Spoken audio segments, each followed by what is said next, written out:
Yes. So, a very warm welcome to all of you, Professor Lakshmi Bandamundi, Professor. Hello, am I audible? Yes, yes. Yeah, Professor Sivarama Krishnan, Kanchanda, and everyone. Thank you for joining this, and which is going to be a very relevant topic to talk about. And as the banner says, eco-spirituality, ecofeminism, and Sri Aurobindo. So just reiterating the fact that we are celebrating the 150th birth anniversary of Sri Aurobindo, and this is one of the webinars of the series of webinars that have been arranged, and in this we will sort of try to connect Sri Aurobindo and his perspectives, and how we can connect ecofeminism and ecospirituality, ecocriticism with his works. Before diving into the topic, before diving into the session, I would just very quickly, very briefly talk about ecospirituality and ecofeminism and what I understand about that. So ecofeminism, as far as I know, that ecofeminism is kind of an interdisciplinary kind of interconnection between feminism and ecocriticism, and how it is kind of an ideology and movement that sees climate change, gender equality, and social injustice more broadly as intrinsically related issues, like the exploitation of women and exploitation of nature. Ecofeminism sees them parallelly and interconnected. And all these issues, how they are all tied to masculine dominance in society. And the ecospirituality, which is another branch, I think it has many meanings. It refers to a thirst for connection between spirituality and the earth, given the extent of then the general lack of religious responses to the ecological crisis. So I don't know if I'm right or wrong, but I feel that is it. There is a recognition that the ecological crisis threatens all life on Earth, and it is fundamentally a moral, spiritual, and a religious problem as well. So we have among us Professor Murali Sivarama Krishnan. A very warm welcome to you, sir. And we have Professor Lakshmi Bandamundi. Thank you, ma'am, for joining us. Very nice to meet you again. We have Kanchanda with us. Kanchanda, thank you for convening this webinar, which is going to be interesting, so interesting as always. And now, without further ado, let us go right into the session. And our first speaker is Dr. Murali Sivarama Krishnan, and who is a poet, an artist, and a thinker. He is currently a professor and head of Department of English, Pondicherry Central University, India. He has authored several books and articles, which include 4 volumes of poetry. His work on environmental criticism and theory is widely recognized, and his paintings have gone on display at several exhibitions in India and abroad. His poems have been noted for their genuineness of feeling and sensitivity to form, and often single out for their sensitivity and deep thought feeling for human relationships, closeness to nature, and striking imagery. He has a great passion for ornithology. While he is not teaching, he is either sketching or just outdoors with his camera. So before turning it over to Sir, I would like to recite. I was reading one of his poems, that is Moonrise, and I found it beautiful, and I would love to recite the second stanza of the poem. So it is relevant when it comes to today's session. Shall I? Yes. Okay. 3 more girls were gang raped yesterday. One had her entrails gored out in the struggle. Warm blood bloats on the ravenous newspapers. The reporters hardly leave anything unsaid. True to the minutest gruesome details, they deal out tasty morsels of rapacious readers to devour over their breakfast. Bombs like magazine center spreads blow up most naturally, colorful, bright, bloody. Barring a few unavoidable delays, all trains run on time. I once saw a plane take off and explode with its tail half floundering in mid-air. No screams or cries, only the boom of burning air. It happened the other day at a quiet station where the slow train moved in the blast, shook the very town up in its sleeping. No one awoke. Someone discovered a vendor boy's legs miles away from his home station. His vending tray was never found. No one had missed him. My people are so used to the awful spectacle of death on TV and cinema. They do it so real these days, they say. What else is technology for? Our playgrounds have spread. We have entered the postmodern. Here is virtual reality made palpable and palatable, complete with the thrill of iced fantasies. Now, Dr. Sivarama Krishnan will talk about on the topic eco-spirituality, philosophy, and basic concepts. Over to you, sir.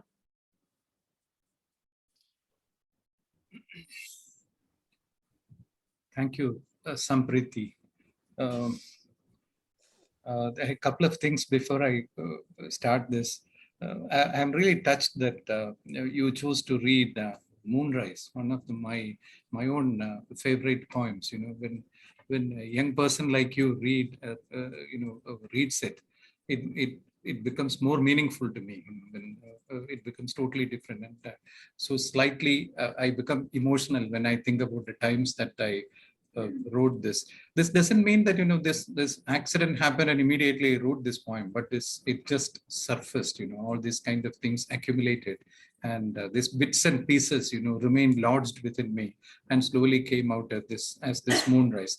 And at the end of it, the moon rises slowly. The whole poem is about how the moon is rising up, and it is whispering to the earth, are you asleep yet? That feeling is also there, that the connection between the interplanetary sort of connection which happens in the poem. Thank you for reading that. And a clarification. See, I don't know how this Kanchan Ghosh had written that I'm a professor in Pondicherry University. I used to be a professor. I left voluntarily. I left the university because of certain other reasons. I wanted to follow my own heart and leave the politics junk and other things behind. And maybe that is all part of the spirituality. That is all part of what you leave behind and what you try to retrace as. So there is a return to the origin. One has to leave somewhere and then one comes back to retrieve or find out what is what. The whole process of finding connections. And I think some. Now, Bonita Mukherjee, could you please? Yeah, thank you. I muted it. Okay, Sampriti Bhattacharya, you have actually succinctly summed up, a certain whole perception on ecology, spirituality, and ecofeminism, and you have also connected it with literature, the literary kind of things, and this is exactly what I wanted to frame up. It's not that in this, I have been asked to speak for about 30-40 minutes maybe. Within this 30-40 minutes, this is such a huge topic, eco-spirituality, ecofeminism, and then Sri Aurobindo. Each of them demand a lifetime, in fact. So one can speak, it's like, Sri Aurobindo, the other day, just a few hours ago, we were talking, Professor Lakshmi was also telling me about, Sri Aurobindo, and I felt that it's like a gold mine. You can put your hand in anywhere and you can draw anything, and anything. You can talk about any aspect of Sri Aurobindo and connect it to what we are trying to say. But what we are trying to say requires a sort of, a perception, a kind of overview, which will, give us a kind of theoretical stance for laying our cards on the table, get some concepts right, so that we can make some sense of what we would like to read as text, which will follow from here. Whatever we have read, we can assimilate and we can go forward, get some perceptions. Eco-spirituality and ecofeminism, the common word here is ecology. And ecology is something which actually connects us to so many other disciplines. It is multidisciplinary. We have to be a little academic there, and at the same time, we have to connect with whatever is happening outside the classroom. So we have a classroom, we have academic kind of, analysis of textbooks, and we have intellectual debates and discussions. We have ideology, we have theory, but at the same time, we have a window through which we go out and, involve in people's movements, in eco-justice, and so many other aspects as well. So it connects the politics of here and now with the there and then. That kind of interdisciplinary aspect is there in ecology. So when we talk about it, we have to remind ourselves that there is a kind of, plurality, a multiplicity in these concepts. Spirituality is not just one. There are many, many spiritual levels, spiritualities, we should say.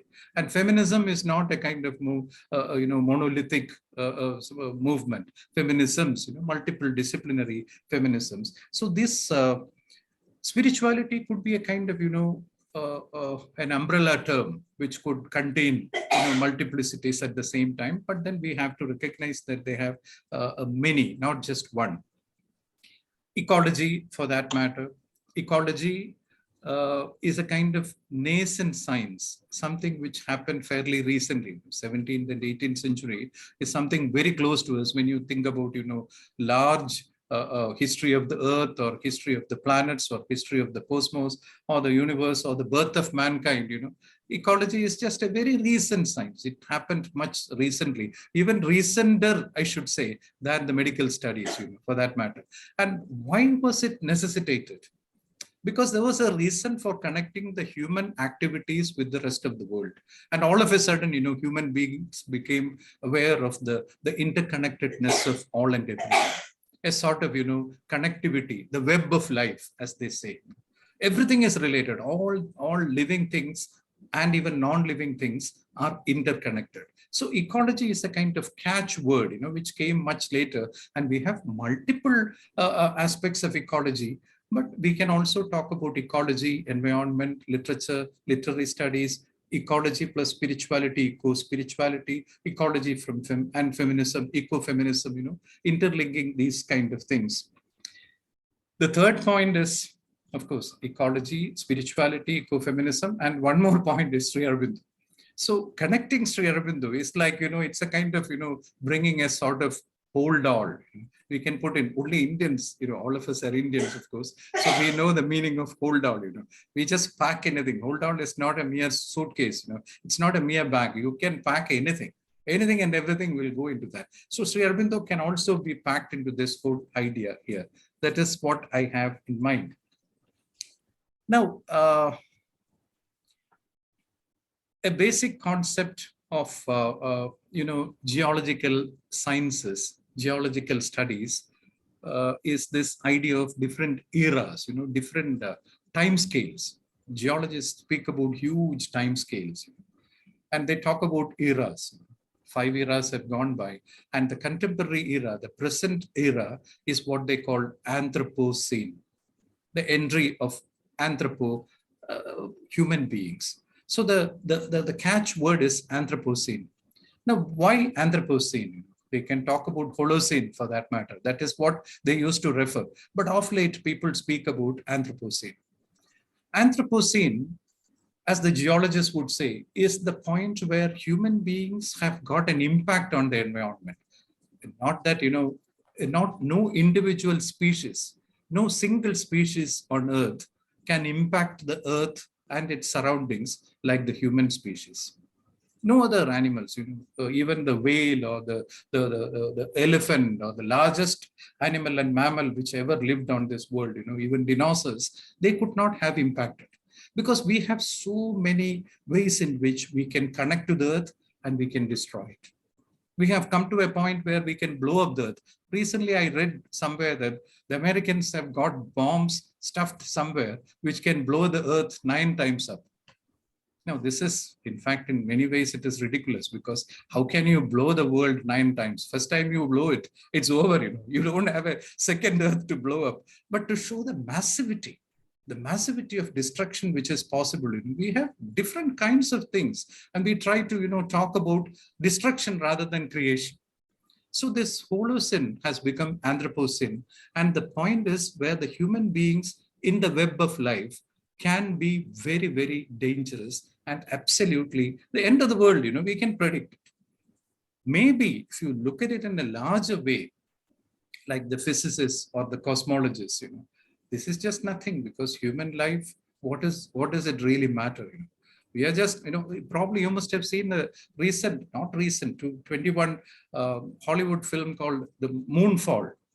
When the moon actually is dislodged. It's a science fiction film, but it is amazing. Those of you who love this sort of, the end of the world cinema, apocalyptic kind of cinemas, would love to see it. The moon falling down. Anything can happen, and the whole thing is destroyed. So it doesn't really matter. You and I and others, whatever we are talking about, matters so little when we come to the cosmic sort of cataclysm.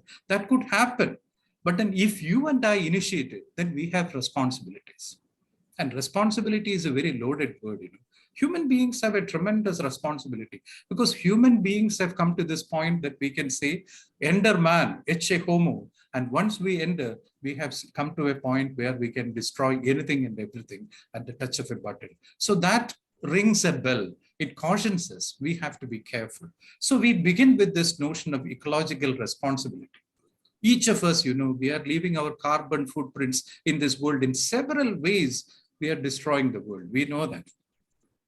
We can talk about it, just like I said a few minutes ago, witnessing the consequence of things. We realize that, wastage is a big issue. You and I will talk about, wastage and garbage as if that is, we can discard it over our neighbor's wall and we can forget about it. People discard things. And once you discard it, you can put it under the earth and close it. And of course, Bhumi, the earth, we call Dharitri, Dhara. She has enough things to be very patient. She is the end of patience. We assume that, earth is always very patient. She will take everything. But she is not patient to the end of, eventually she will also start responding. Even if you beat a dog, it will go to the corner and it will start biting. There's nothing slavish about it. Earth is not always all tolerant. The intolerance of Earth will slowly come up, and we have to recognize that we have responsibility for our garbage, the things we are discarding. Nuclear waste, it is amazing, the kind of things that we are dumping. You go to, even in Delhi, we have tremendous markets where you have this e-waste. Our computers and our monitors, how do we destroy that? We think about, Kabade will come and take it and they will carry it. We assume that, okay, he'll take it. But what's happening to them? They may recycle it to a certain extent, beyond which this has become a big wall. Eventually, many artists are actually working on waste. And let's make some beauty out of it. Was it Kanjan who you just mentioned? Things are so ugly there, and they have built their huge buildings. Even ugliness, we can make beautiful. Even the waste, we can actually transform into beauty for a brief while. That's about all. That is on one aspect of, ecological damage, responsibility, and reconstruction. We can also save ourselves through certain sense of beauty. That is on one side. But the garbage that we actually dump is something which is terrible. That should caution us. Not only garbage, ecology, as I said earlier, had actually taught us that, there is a biohazard which we are creating. the kind of, the biological biodiversity, which we are actually hampering, which we are destroying. Innumerable, 8 seconds, one species of insect is disappearing from this earth. Why should we worry? You and I might think, when I go to schools and talk to the children, they even look at me and say, should we be worried about that? I feel like saying, yes, you should be, because we are the reason for these animals and these birds and these mammals and reptiles and amphibians and other things disappearing. The amount of destruction which we are causing inside the species is unimaginable. Amazing scale of destruction. Birds, of course, you can easily see them because they are visible outside. Animals, amphibians, many of us may not even know. In Calcutta and in Kerala, in the Western Ghats and in Calcutta, near on the borderlands of Ganga, you will actually, innumerable species of amphibians are there. We don't even know. Science hasn't even identified them. We don't know much about frogs. We don't know much about the kind of, the one-celled animals. We hardly know anything about them. Even before that, they are disappearing and they are destroyed. So biodiversity hazard, the destruction of biodiversity, ecology tells us it is a depletion of biodiversity. So biodiversity depletion is something which actually has been cautioning us. These are only terrible things which we are doing. And there are so many others we can keep on listing, disappearing on other things. Now, this is what ecology actually tells us, to dwell on ourselves and on our environment. Now, a little bit of issue which we were just mentioning earlier, because when you think in terms of cosmic dimensions, in terms of, physics and cosmology, this is of no consequence. Human beings can destroy, just like what happened when an asteroid came and hit and the great ice age began and the dinosaurs disappeared. Well, another cycle will begin. Human beings are not that important. We will eventually disappear. But then our culture, which we have created as a parallel universe, our language, our culture, and our sense of, relating to each other, that is something, as we were just talking about, the whole sense of cacophony, the multiplicity of languages, Bakhtinian sort of, multiplicity of not only spoken language, gestural language, the way in which we conceive of things, that has actually created a parallel universe. And that is something which actually has created a different way in which we create, what is called knowledge, the whole game of knowledge. So there is a game of power politics. Michel Foucault has actually spoken about the whole idea of, power. This begins right from Baconian, sense, or even we can go back to the European Enlightenment. European Enlightenment actually gave us this idea of knowledge as power. So if you know more than the other person, then you are more knowledgeable. And knowledge actually is equated with the sense of exchange through language. Knowledge is actually paraded through language. It is shared through language. So we assume that, once you have a language, you are superior. Now, what happened to this Adivasis? What happened to the tribals? And what happened to the marginalized people? What has happened is that they don't have the language. It's not that they don't have a language. They have a language, but they are silenced. When Gayatri Chakravarti Spivak, you just mentioned her a minute ago, she has this beautiful essay, which is called Can the Subaltern Speak? Can the subaltern speak? Subaltern cannot speak because the subaltern is actually distanced from his or her own language. So this separation, segregation from language is something which actually gave us a whole idea of, dominance, power, conquest, depredation, and then taking away from things. So power is equated with language and with culture. So language and culture, I'm not blaming that aspect of culture, but I'm talking about a notion of power which we envisage in this interchange of language, and through that, this is a kind of, a sociological sort of, segregation. The invention of language, the creation of culture, and making cultural inroads into nature. Can the subaltern speak? The subaltern cannot speak because the subaltern is dominated. Nature cannot speak because nature is silenced. When you and I speak like that, there will be a lot of other people who will talk to us about humanism and post-humanism, and they will talk to us about so many things and say that, look, professor, you are talking about animal rights and you are talking about, nature rights. What about human rights? You have to recognize that we are not denigrating human rights in any way. When Ganjan Ghosh mentioned that the Adivasis and the tribals were deprived, we realized that what happened there was that we had forcibly revoked these things because of our juggernaut of demolition and what you call our demon of development. Our vice president speaks about development, development, development, nothing else.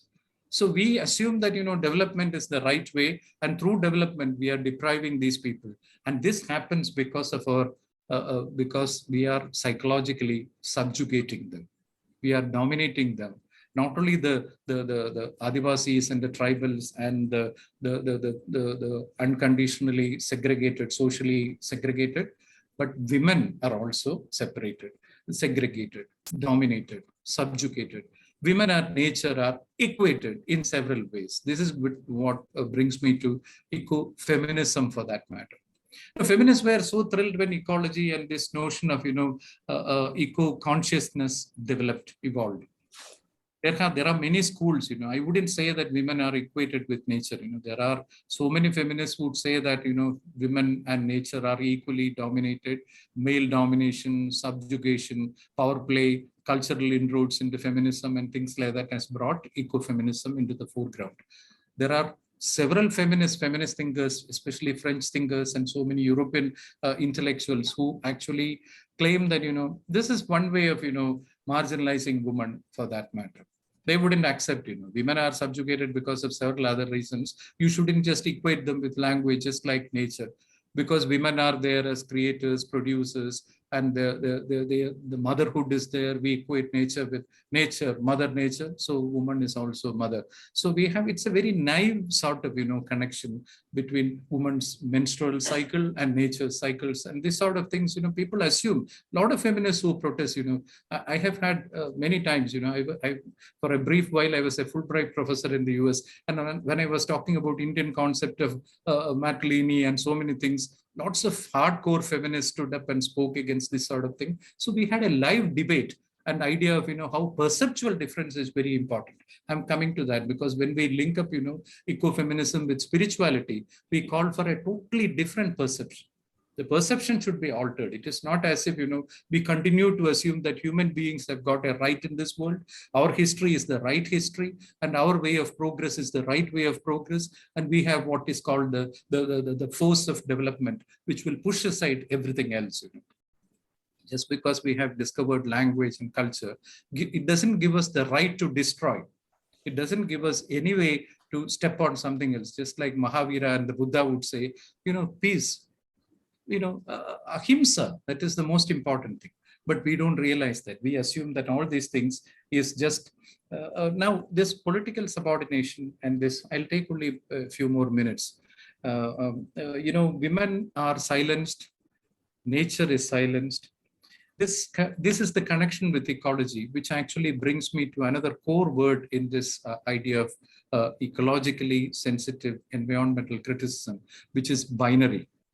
In theoretical terms, we call it binary because separations. I and thou, Martin Buber's whole concept of I and thou, or, when Descartes spoke about, I think, therefore I am, this identify with myself and my knowledge, we are creating a kind of segregation with nature. So segregation and separation and a binary does not give us a right to dominate. This is all that we are asking when we bring in this whole idea of, ecology and spirituality.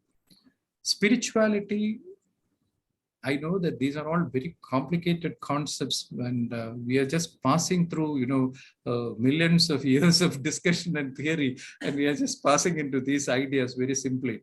Spirituality is something that we do in our privacy, in our own individual selves. It's not something which you demonstrate. Spirituality is not political demonstration, for that matter. To take spirituality to the road is to demolish the whole idea of spirituality. So the spiritual is at the heart of things. Sri Aurobindo knew that very clearly. That's the reason why he left politics and moved into Pondicherry. At that time, he could have stepped out of Pondi. Many times, Mahatma Gandhi came and called him, we speak the same language. Why don't you come? Gurudev is there. You can also be with us. You can head the Surat Congress. Why don't you come 1905? And things like that. But nothing happened. Sri Aurobindo said, nothing doing. I'm not there. I have a different path altogether. So it calls for a totally different perception. There is a silence at the heart of things, which spirituality actually promulgates, which promotes. So it is not something, spirituality is a sense of all-inclusive sort of thing. It doesn't see binaries. It doesn't segregate. It doesn't separate. The I and thou is not there. Advaita, in a sense of unity, a kind of unison where everything becomes one, more meaningful kind of thing. That is actually what actually triggers the spiritual masters. I wanted to talk about Sri Aurobindo and Ramana Maharshi and many others who actually trod this path of non-separation and non-segregation. So not seeing things differently. When Sri Aurobindo had this vision of Krishna, many of us know that. I'm sure that all of you are Sri Aurobindo scholars. So you probably have read his, Kara Kahini, that when he was there in the prison dialogues, when he looked at the prison house, he saw it was Vasudeva, Krishna. So being able to see Krishna, whether it is Krishna or Buddha or Jain or Mahavira or Ajivika, doesn't really matter, but he saw the spiritual at the heart of things and he moves away from that. Then he realizes there is some other kind of adesha or the call, which actually calls me from the other side. I'm not going to fall in with this petty sort of things and squabble in this politics. Of course, India's independence and liberation is very, very important. The politics of spirituality is there. That should be there. But at the same time, it is not to be just, bandied about and just played about in the ground of, unreason. So let me leave here and I will go to the silence there. And I will go to the silence and then explore and then find the higher levels. He spoke about multiple levels of being. So planes and parts of being. This is what you see in the core thinking of Sri Aurobindo. Professor Lakshmi was just mentioning a few minutes ago that she was involved in the whole idea of Hegel, Spencer, and Bergson, and many others who were there in the Western world. The 19th century hangover is still there in Sri Aurobindo, as you can very well see, because he has right up to Husserl, and you can even see the later kind of development in Sri Aurobindo. But he has this, phenomenologists and post-phenomenologists and existentialists, the entire thinking, what was contemporary for him, he had accumulated.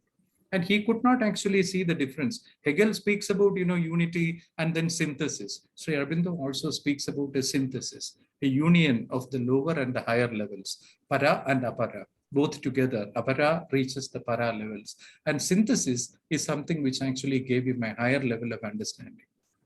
That is what he called the integral yoga. So continuing the whole dialogue of, ecology, spirituality, and the diversions and the divisions within feminism and the unity within the diversity, we recognize that, spirituality is something which actually gives you a sort of, resolution. I don't know whether I am using the right word. There is no resolution for human life. There's a continuity. Let us create a kind of resolution, not a forced kind of, bringing together of thing, but a kind of a soft understanding, sympathy, a sort of communication, a communion, the higher level of synthesis, the integral yoga. This is exactly what Sri Aurobindo has. In fact, in my recent book on Sri Aurobindo and what I call Sri Aurobindo or the Poetics of Hope, the book has just come out. I was just telling Professor Lakshmi that if the book had come, I would hold up to you. And the book is just on its way, perhaps, tomorrow or day after, and eventually it will be released, but it will be available. In the Poetics of Hope, I have tried to link Sri Aurobindo with the whole idea of ecologically sensitive criticism. And I have taken up many of his poems as example, and I have studied his poetics, and I've also studied, the long epic, in fact, the longest epic available in the English language, Savitri, and how he struggled to create that from his beginning of his life and till his passing. He was reworking Savitri. How in Savitri, he tries to bring together this diversities, these binaries, how they dissolve and how it becomes a kind of unified sense of being in terms of transformation of human being. And that is what actually I feel that there is a connection. When Kanjan Ghosh asked me to speak about eco-spirituality and eco-criticism and ecofeminism, I was trying to think it's a huge topic. I'm talking about all these things. I have to give you enough examples from cinema, and I have to give you fiction. I have to read poetry. I have to talk about drama, and then what about the politics in the present? All those things I have to bring and connect it to the whole thought of Sri Aurobindo. But within the space of 30, 40 minutes, I have tried to do whatever I have.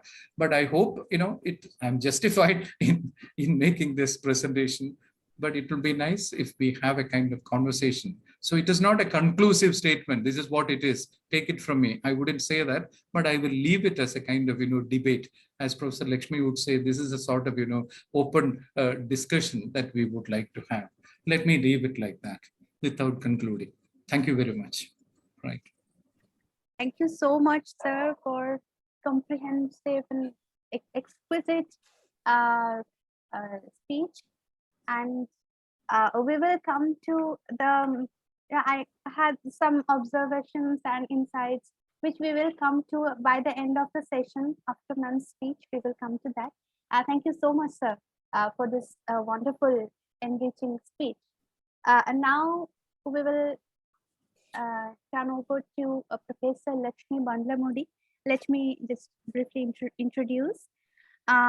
She is a professor of psychology, City University of New York.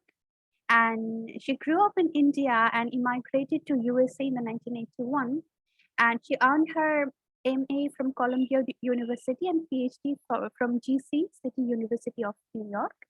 She works in the areas of cultural psychology and human development within the framework of dialogic consciousness, with particular interest in the intersection of myths, culture, history, and consciousness. Apart from all that, she is a connoisseur of trekking and traveling, as well as classical music. And her spiritual journey to Mount Kailash was recorded in the book Movements with a Cosmic Dancer on Pilgrimage to Kailash Manasarovar, from which a portion will be recited by Kanchanda by the end of the session. And thank you so much, Professor Lakshmi Bandlamudi, ma'am, for joining us today. And the topic of ma'am is Nature Divinized and Consciousness Widened, Foundation of Eco-Spirituality. Over to you, ma'am. Thank you so very much for your very kind words, Sampriti. And it's a difficult act to follow, Professor Murali. You have laid out the fundamentals of this whole area. So I'll give you, as I kind of try to respond to some of your observations, often agreeing with you, and in some variations giving a kind of a different sort of a perspective, and that would open up the debate, I think, and a discussion. It is not to refute the ideas, but rather to open up a dialogue. I was, after hurriedly giving the title of my talk, sort of Nature Divinized, or I said, then I was reflecting quite a bit. I said, why did I give that title, particularly the Nature Divinized? Because it almost implies that humans have to divinize it.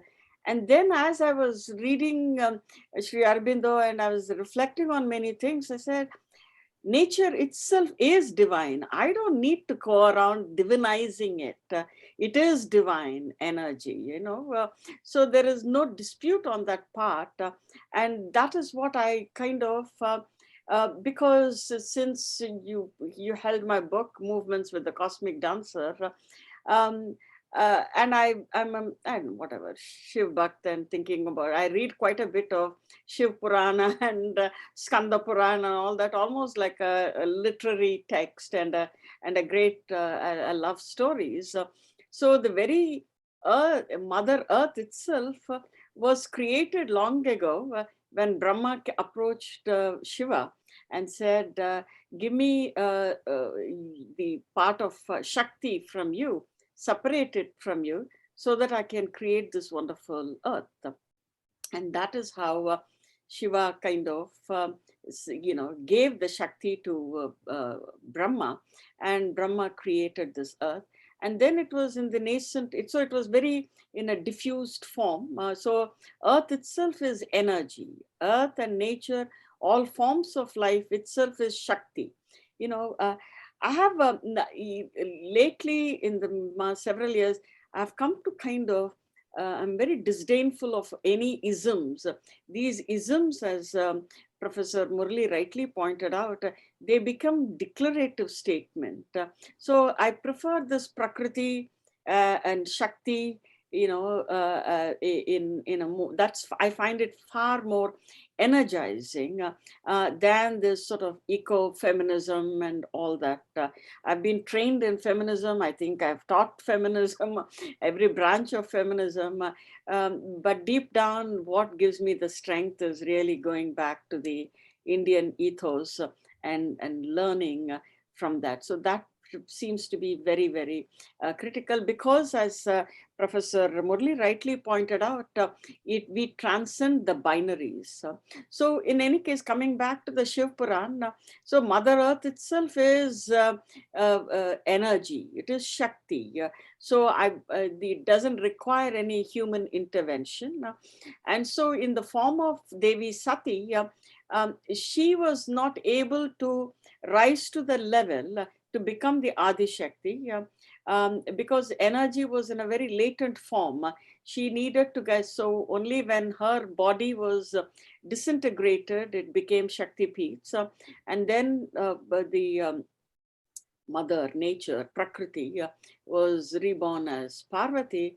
And in that form, she was able to do the necessary tapasya, penance, and become. So that's the reason I think from Ramakrishna Paramahams to Sri Aurobindo, they celebrated that feminine energy, because she is both the matter and she is also the divine, and rising to that level is an incredible kind of, so if for all creative endeavors and everything, we turn towards Devi, whether it is in Kerala or I've been to Chotanikara in Kerala. It just has a completely different sort of vibrations, of that Shakti. Yeah. So and I want to begin because to us, the fundamental problem is not what nature is, what the politics and how we can become saviors of nature, but we can, once we begin to honor nature, then we can, our relationship, our very orientation, how we position ourselves vis-a-vis the nature shifts. And then all other problems fall in place, that they can be tackled, and you're right. One of the things that, just going back to Bakhtin, in his Art and Answerability, he writes very well, because this is a problem of human consciousness. So when we are talking about widening of the consciousness, it is the nature of the relationship that can either contract the consciousness or widen the consciousness. So unless you relate to nature in this kind of responsible, reverential, and honoring her own nature, then we are going to sort of exploit it. We are going to, this whole Western ideas of conquest, and in order to know the human power, is very problematic, because everything is hierarchically organized rather than horizontally organized. Whether it is our relationships with humans, whether it is our relationship with nature, whether it is our relation, when you read Katamrit, for Sri Ramakrishna Param, even when he sees a lion, he sees Mata Durga there. He goes into ecstasy in these matters. So, in Tamil, Subramanya Bharati wrote a very wonderful, he has written so many, he's one of my favorite Tamil poets, and he had close connections with Sri Aurobindo too. He was, the story is that he was supposed to, remove the stones from the rice, grains. And instead he started throwing the rice grains and all the crows kind of flocked around it, and there was no rice left for dinner. And that time he wrote, Kakke Chiraginile Nandalala. So in the feathers of the black crow, he sees Krishna. In the green leaves, where the crows are, he sees Krishna. Kakke Chiragi Nandalala, everywhere he sees play of Krishna, so to speak. So in that kind of, once that is constituted in the poetry, what happens is the crow gets divinized, the tree gets divinized, everything becomes the wonder that Mother Nature is. I remember in my family stories, my grandmother, the ancients did this all the time. She even performed marriage of trees, 2 trees, marriage of the trees, because it gives you the shade. These have become, or it gives you the fruits for you to survive. It gives you, it gives you the cool breeze. All this is incredibly kind of, you're relating to it. You will think twice before just chopping off the tree or something. So every animal, whether it is a wild animal, whether it is a cobra, all these entities are divinized in our civilization. So there is no question of, and I think in many ways, the Western, for lack of better word, has taken away the divinity out of nature, and by that they have made both divinity and nature very boring. So both are meant for conquest, and everything is about the human mastery over it rather than coexistence. And, so in Art and Answerability, Bakhtin does write about once something is constituted in language, the stoniness of the stone, the sunniness of the sun, right? The treeness of the tree, they all undergo change. Although he says our knowledge about the nature or physical world is monologic, and it cannot be any other way with human world. It has to be dialogic. I take a slightly, and I've written about it, I take a slightly different view on this. Perhaps nature, animals, they speak to us in a very different language that we don't understand. That doesn't necessarily mean that they don't have a language or a means of communication. When you rightly pointed out, Professor Murali, that when you mess with nature, Mother Nature will speak back with all these climate changes and everything. It is going to talk to you. There's a wonderful, even Nobel laureate, a biologist, I think her name was McClintock, and she studied the maize, like a corn. And when she talks about even the scientific experiments, she says, I just walk into the fields and these maize, the corn cobs, they speak to me. They speak to me. It sounds very romantic and kind of exotic, but there is some truth to it. You allow even the so-called, the same way when you see a piece of stone as God, that speaks to you because it enables the intrapsychic dialogue. It doesn't sort of, so it's not as muted as we think. And Professor Murali, you mentioned about, can the subaltern speak? Which is an important question Gayatri Di has raised. But I have a slightly different counter question to that. Is the subaltern heard?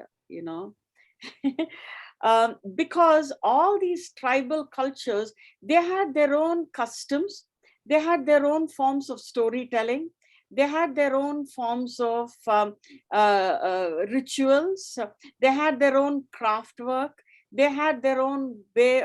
See, whether in every language, there is the sort of a tribal, Kurati in Tamil, like they have their own dance forms, and they are very much in sync, in fully aligned with nature. It is honoring that nature. It is not sort of trying to gain mastery over nature. It is the arrogance of our modern world that we don't want to honor nature for what it is. It is not for our own pleasure that it is there. There has to be a certain wonderment about nature.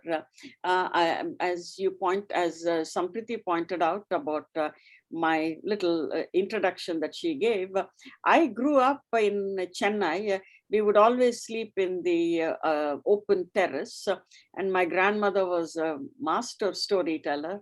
And the imagination would just simply wander, just simply staring into that dark, sky and breeze. I said, Sage Narad must be going from one world to another world, causing mischief. But actually, in Kashmir Saivism, I've written it in the book, the sloka, that one of the forms of meditation itself is that you stare into this open sky in order to merge into that vastness of space, so to speak, because it is so this nature of the relationship is what is going to bring about transformation. Unless we see that as a partner in dialogue, right, and honor it, there will be impoverishment of consciousness, I think, and there will be destruction of nature, and Mother Nature will retaliate. The fury of Mother Nature cannot be controlled. Shiva himself cannot control once Devi's rage kind of, goes haywire. And she will take the punishment. She is not as gullible as Shiva, but Prakriti is very, very, as benevolent as she is. She can be just as,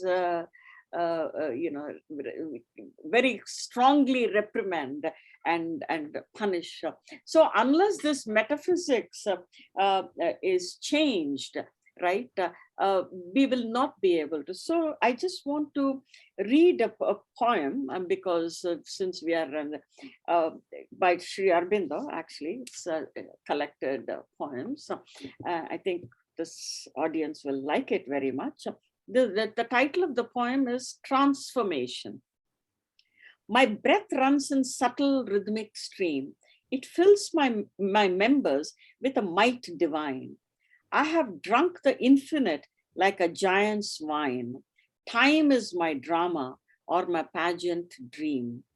Now are my illumined cells joy's flaming scheme. That kind of, I think I can safely say that I experience what it feels like for every cell in the body, when you are in the midst of nature, the wonder called nature. One of the joys of traveling in India to me is every rock, every cave, every river, they all have personalities. They all have divinity in them. So you are, when you are taking a ride in, River Ganga, there is a certain vibrations that we absorb and we feel it. So that is the sort of the wonder that is, like in Kashmir Saivism, I've written it in the book, Movements with the Cosmic Dancer. When there is greenery and everything on earth, that becomes our anchoring point. And so we are anchored onto that trees and mountains and everything. As you go to the higher altitude, and that's why Rishi Munis have always gone off into the caves in Himalayas. It is absolutely very barren. When you're traveling on the Tibetan plateau, it is just simply vacant. The vastness of space and the silence overwhelms you. And because there are no trees and no creepers and no, all that is there is just simply raw nature, almost getting close to the cosmic. You'll have such close contacts with the celestial bodies. You feel you can pluck the stars, when you pitch a tent and everything. So what happens is there is no anchoring, external anchoring point, because the space is so wide open, you have no choice but to go inward, because you need some anchoring point, and therefore you turn within. And that is where the consciousness gets widened. Unless we develop that kind of a relationship with the external world, to sort of, although we had other fellow travelers, I did not utter a word. I said, no, enough, I don't need. In fact, I didn't even want to go with any Gurujis and others who would give their own little spin. I said, I want direct contact with my, with the mother nature, with the wonder. It is really the Tibetan plateau. It is the highest stage on earth where the Lord of Dance, the cosmic dancer, is going to, do his wonderful dance. So that is the sort of the way when Sri Aurobindo says that every cell in the body, it does feel energized. I have trekked to, even Machu Picchu, high altitudes, and 5 days pitching tent. You go deep into the Amazon forest. You can't even see a ray of sunshine. It's so dark. But that is also beauty of nature. The forest, if Ram and Pandavas have to go into Vanvas, there is a reason for becoming forest dwellers for some time, because they get in touch with their own consciousness. Consciousness is widened. And then when they return, they become better emperors, rulers. So there is a value to our this vanvas. It is an issue of human consciousness. So he says, and changed my thrilled and branching nerves to find channels of rupture, opal and hyaline, for the influx of the unknown and the supreme. So unless in that wonder called nature, I open myself up. That's something that throughout you hear from Sri Aurobindo. The descent of the supramental will happen, but are you prepared to receive it? Have you done enough penance, tapasya, effort to receive it? Because if you don't receive it, it'll burn. I mean, if you're not prepared, it'll burn you. You have to be prepared to receive that kind of energy. So when you go to the Sri Aurobindo ashram and stay there, you have to sort of suspend everything and say, okay, I'm ready to receive the grace of mother, so to speak. That is a very important. I am no more a vassal of the flesh, because unless I receive the divine nature into otherwise, see, I think we spoke in our earlier discussions, body is a finite entity, but the inner landscape is infinite, and you don't even know the vastness of it. And to make that discovery, right, the finite is the one that houses this infinite, right? So then I'm no longer a vassal of the flesh, a slave to nature and her leaden rule. So I neither need to be enslaved by nature, it's being, this whole idea of conquest or being enslaved are only two sides of the same coin. unless you develop a kind of a very dialogic relationship with that nature. See, Bakhtin writes considerably about the seeing eye. The eye sees, but there has to, that is something that Goethe was able to sort of capture, right? Or even, see, on one hand, there is a kind of an animation even in Wordsworth's poems, right? When you see when you listen to Daffodils, I love the last stanza.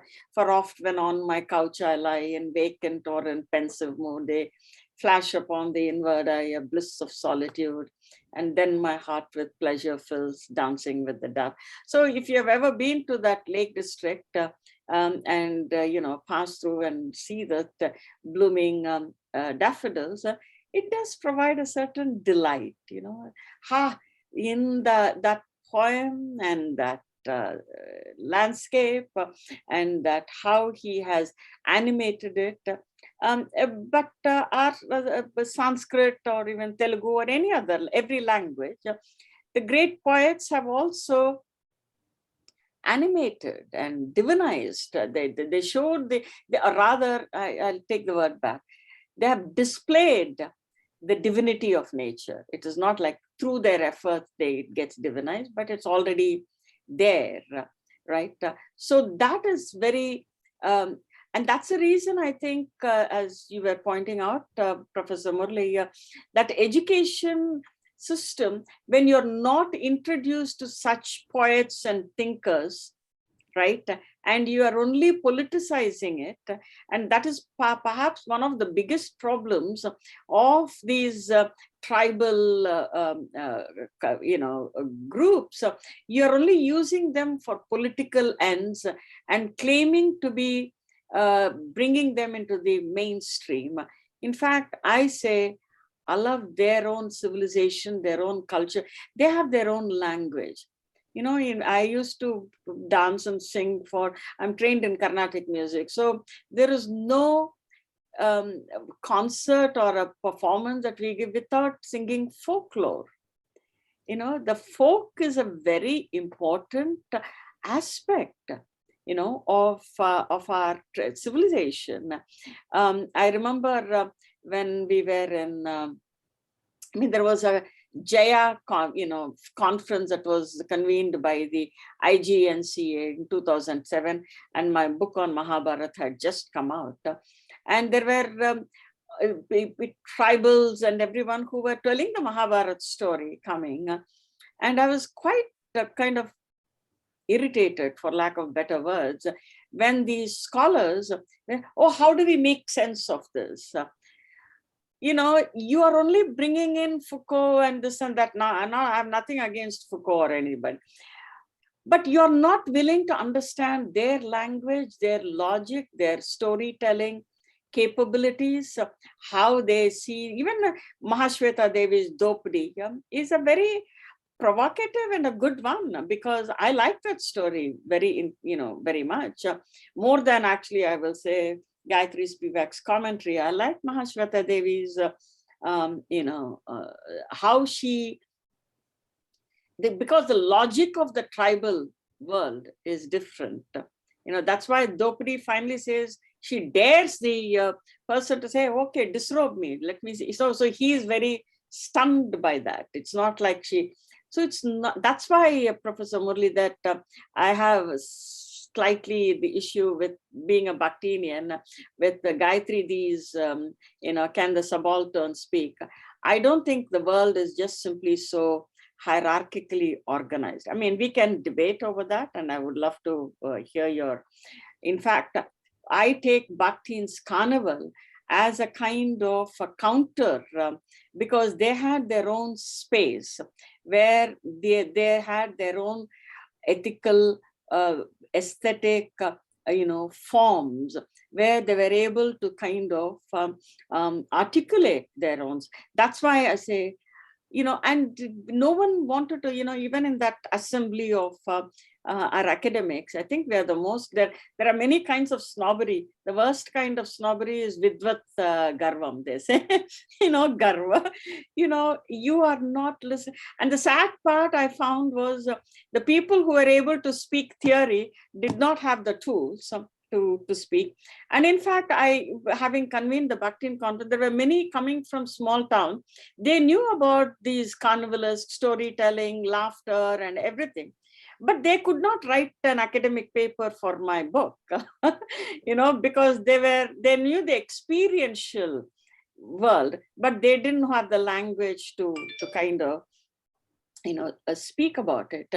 But they know, because it's very earthbound.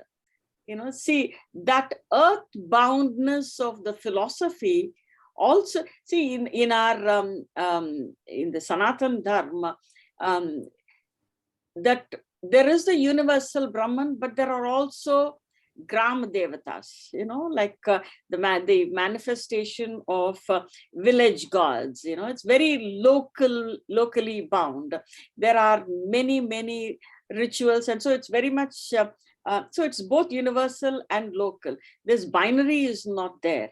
And unless that kind of a larger interpretive and theoretical model is not there, then we are going to be sort of in the same kind, because I think we hit an impasse, even in talking about eco-spirituality, because we are ill-equipped with the tools, how to coexist. I think this whole COVID, barring China and everything, that is also a lesson from Mother Nature. Hey, you guys have ruined me, and therefore I'm going to teach you a lesson, kind of,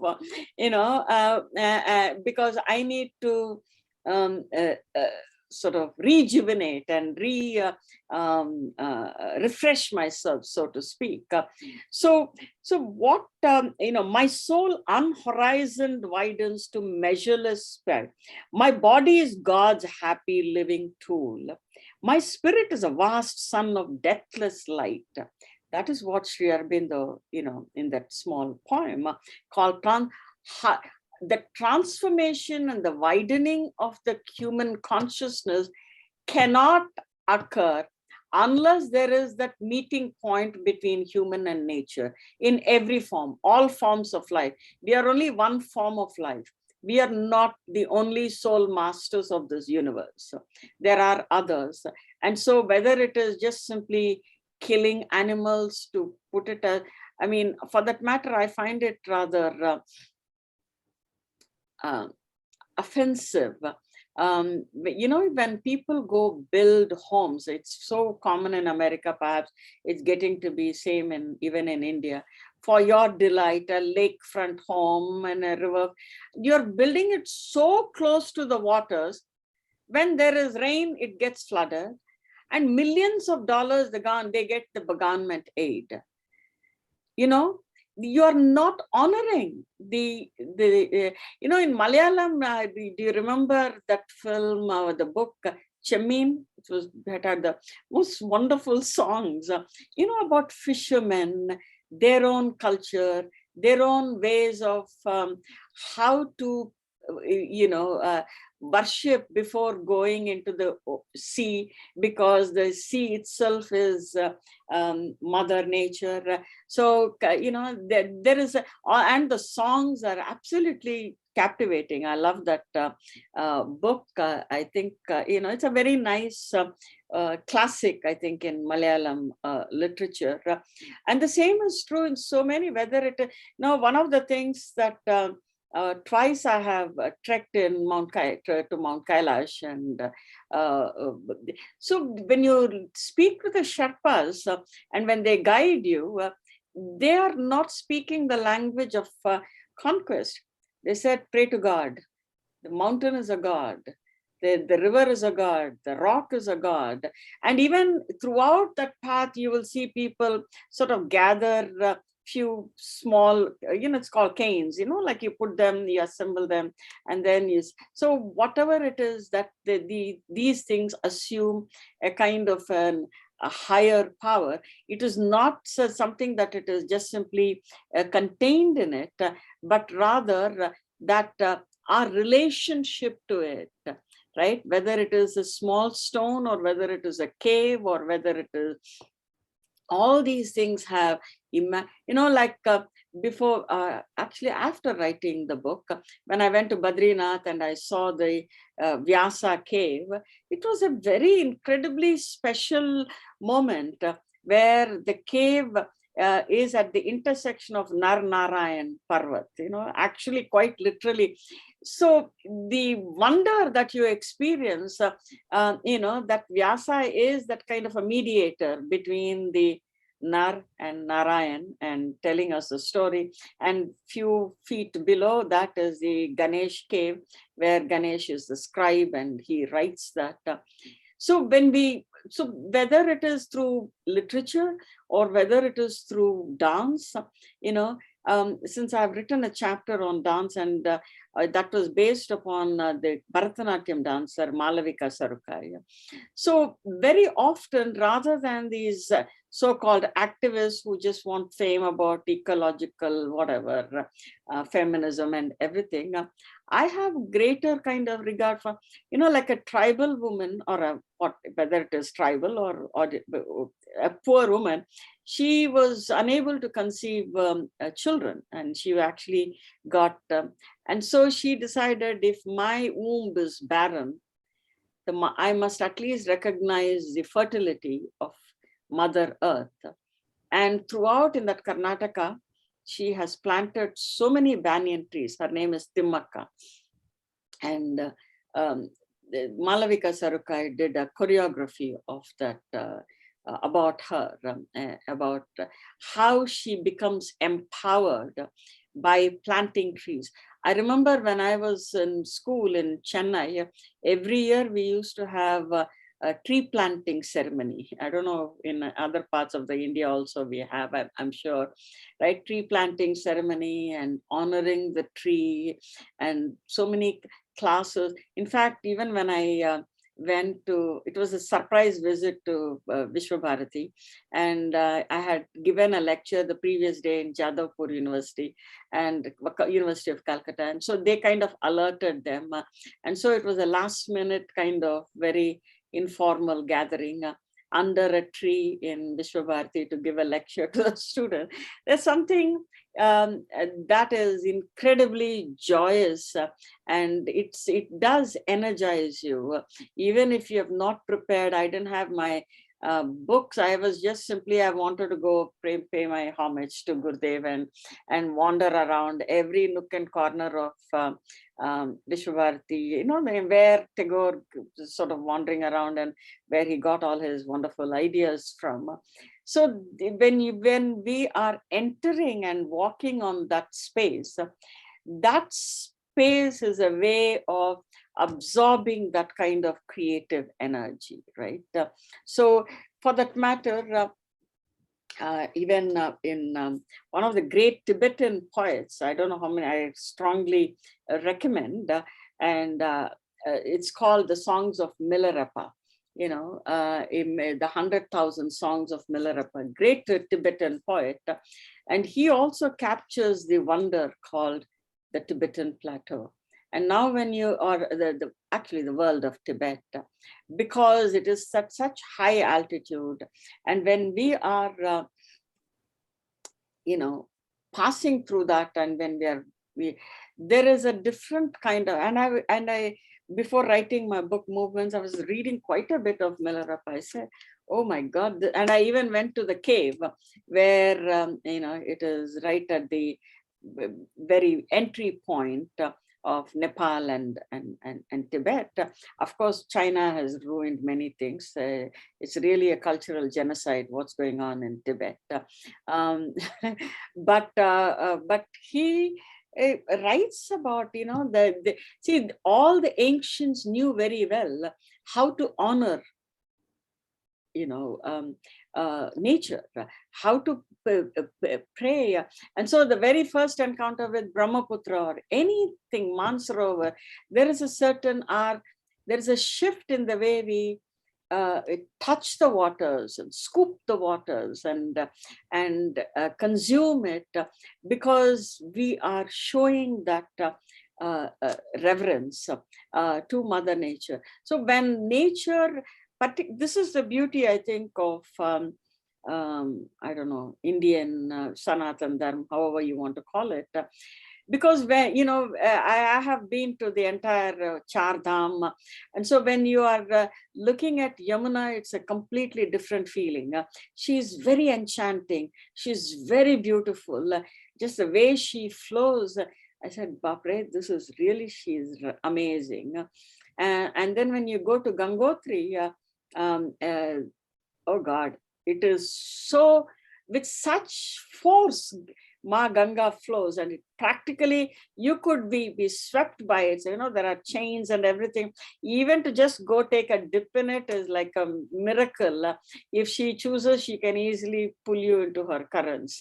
You know, the Buddha, it is she just dropping from heavens, as our Puranas say, or is this a so the divinity of that river and the personality, you know, that, so you wonder, had Lord Shiva not contained that force in his matted hair, Jataju, how she could have practically, you know, in Telugu, there is an expression of her personality, Dudukekua. You know, Duduku means she is just going to, you know, she is irrepressible, so to speak. So it's very difficult to contain that personality. So she is the Mukti Marg, so to speak, right? So when you, whether it is through painting, whether it is through music, or whether it is through dance choreography, you know, the Malavika Sarka has done a wonderful production called Ganga Nityavahini, you know, the eternal river. So she, the very way the descent of Ganga, you know, is so remarkable. And then she shows the different personalities of Bhagirathi and Alaknanda. You know, Alaknanda is very mellowed and very charming, and you know, the flow is just, whereas Bhagirathi is majestic, and she shows that is, so to me, that is ecofeminism, understanding the power. I don't want, in fact, I don't even, I resist using all these ism words, because I developed an aversion to all isms, because they are another form of dogma. They become a dogma, you know, rather than allowing the nature to kind of take its own course and honoring it.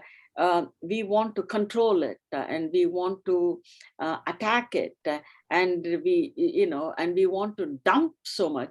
And she has a wonderful piece. See, this is where, coming back to Bhakti and aesthetics, for that matter, since Professor Murali, you have written, Malavika does a wonderful piece called Ganga Vilap. You know, she just sort of covers herself with a transparent veil, and she's asking the audience, I am the Mukti Marg for you. Why are you sullying my body? My body is the one that you need the most to rise. But why are you polluting my, you know, that kind of aesthetic message is far more powerful than kicking and screaming in the streets, because that aestheticized consciousness or aesthetic vision, or that what Abhinav Gupta called as the rasa, right? The aestheticized emotion, that will reach, not only reach the consciousness, but it will penetrate the consciousness, and transformation is possible. The poem that I just read of Sri Aurobindo, transformation of the consciousness or the widening of the consciousness can occur. But the moment you just simply use it as publicity stunt or whatever, then it is not, you know, you're just simply screaming, but it doesn't prick your consciousness.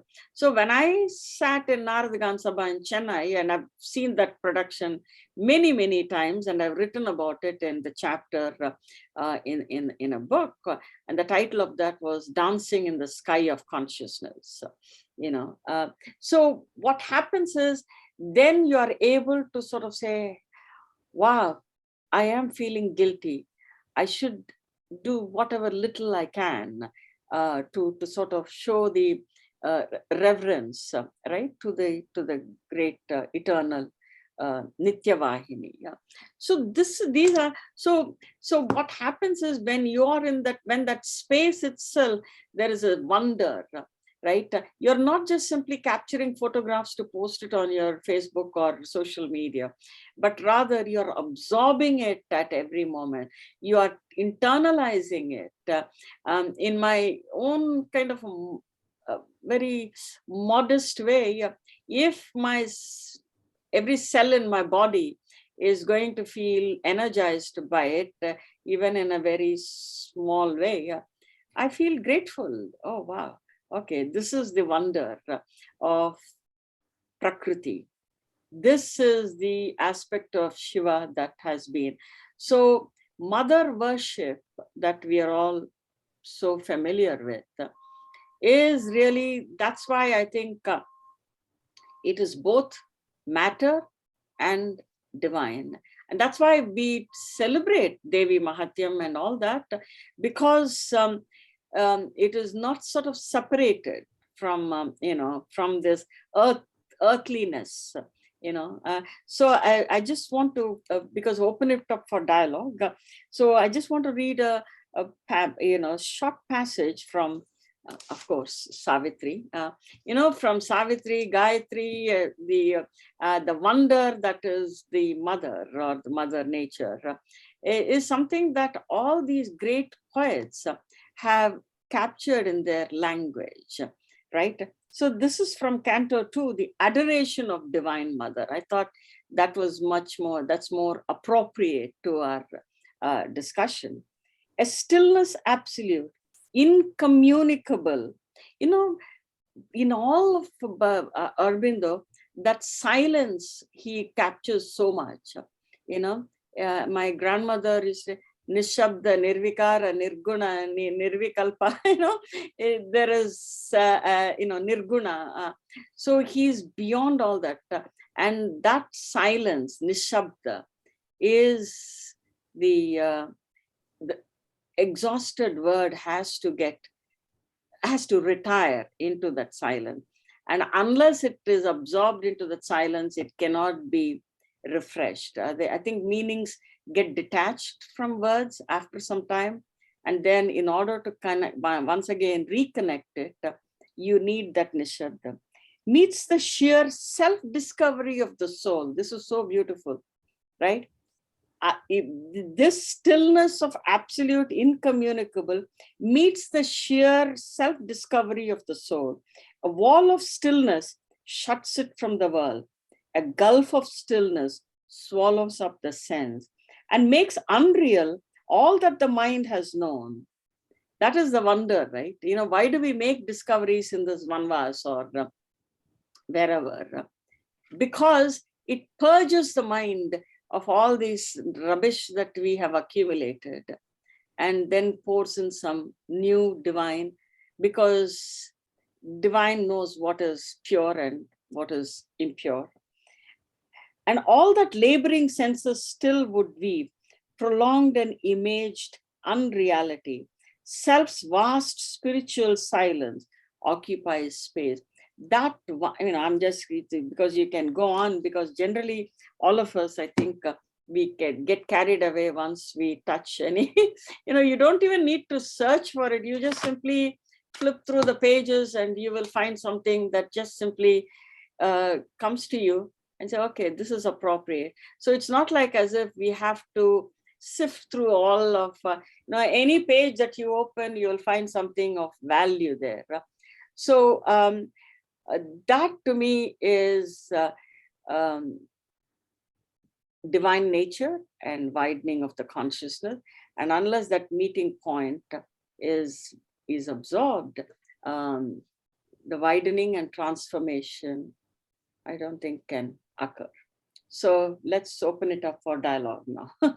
Thank you very much. Thank you so much, ma'am, for this wonderful discussion. Thank you so much. You're more. I had one observation.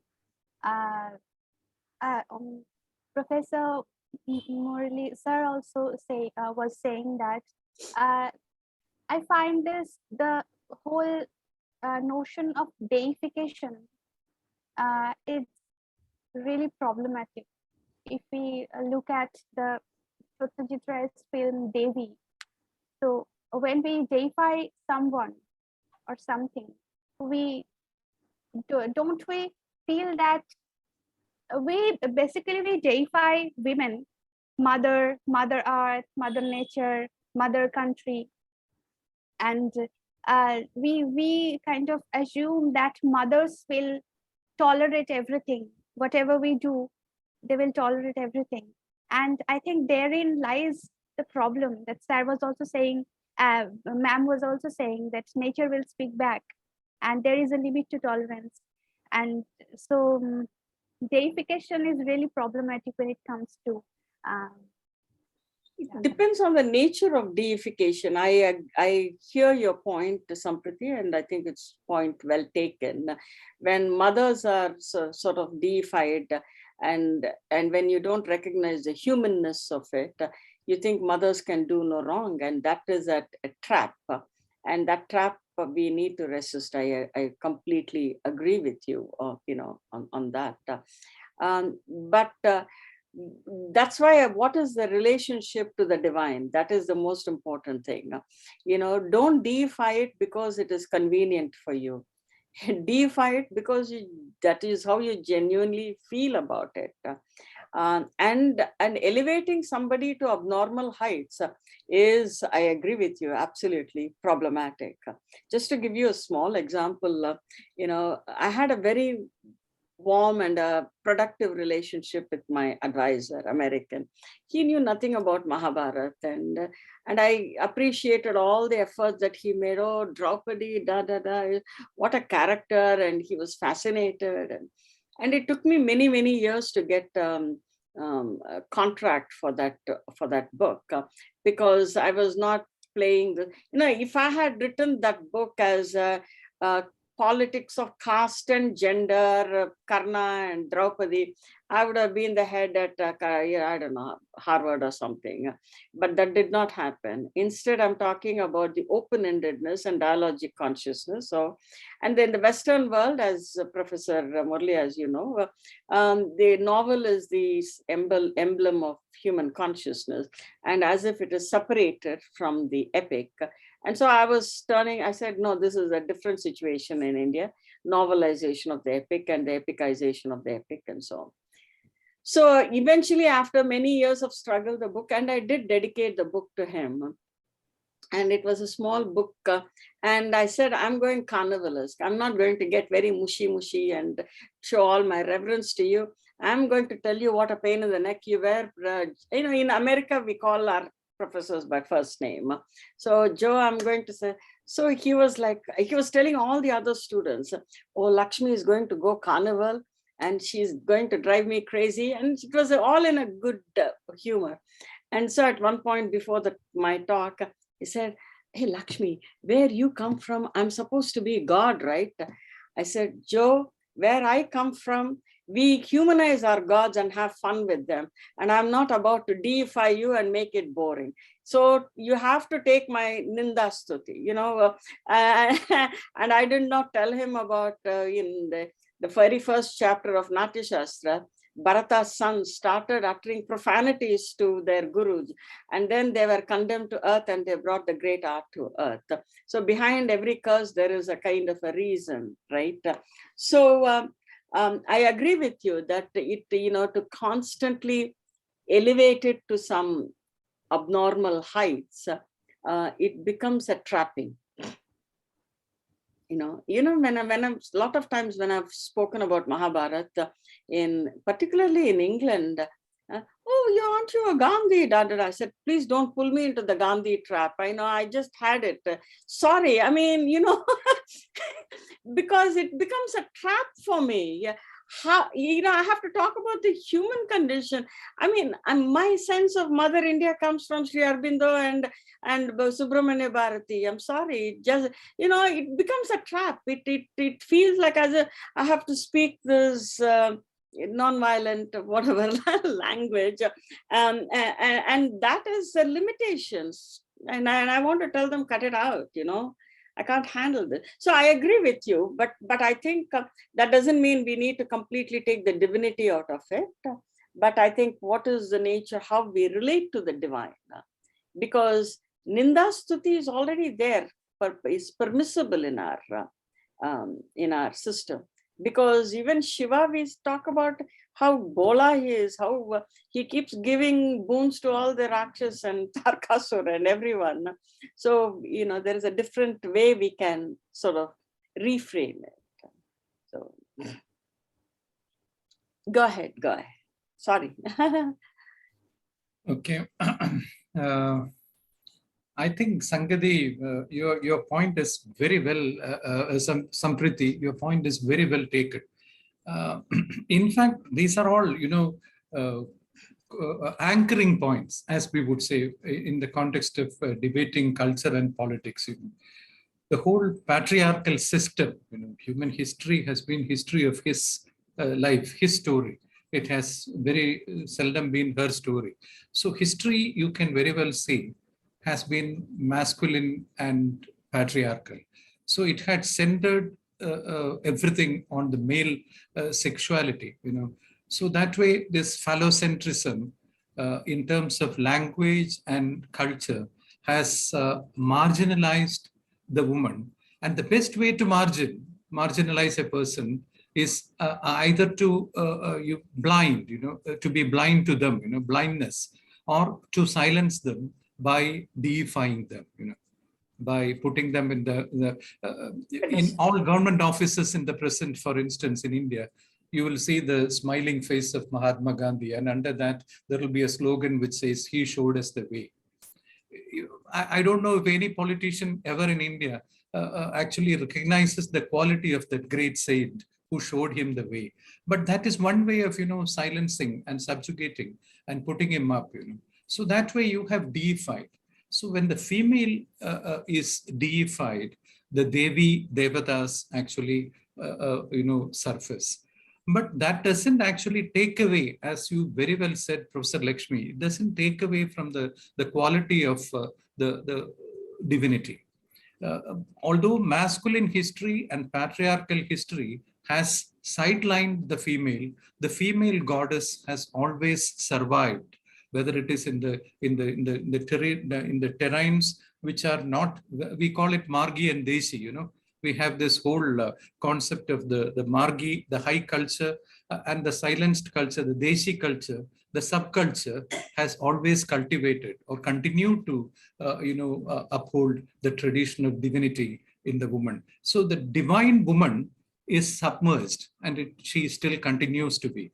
So by marginalizing, we have not actually, thrown her away, but we have silenced her and we have turned a blind eye to the woman. So the woman surfaces through the divinity and through the power, and that is the power of Kali, the power of Kali to come forth and to destroy. The great power of Parvati, as you very well mentioned, Shiva's consort, who has the power and the force, the Shakti, in the silence of Shiva. But this union is very seldom recognized.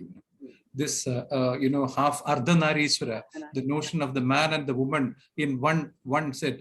It is, although we speak about it, we don't actually recognize it. We need to recognize it and bring it back into our mainstream culture.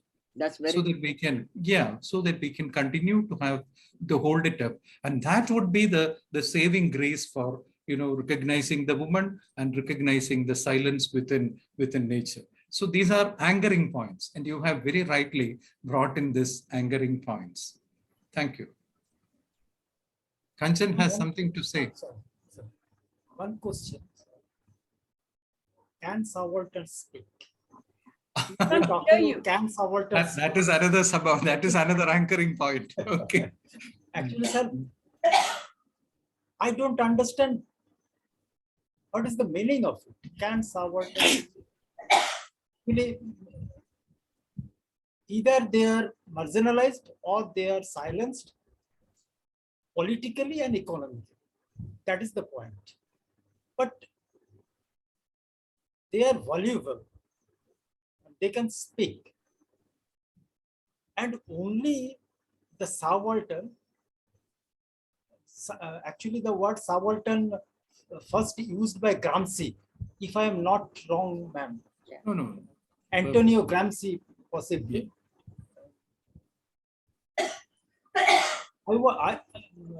If you please tell me,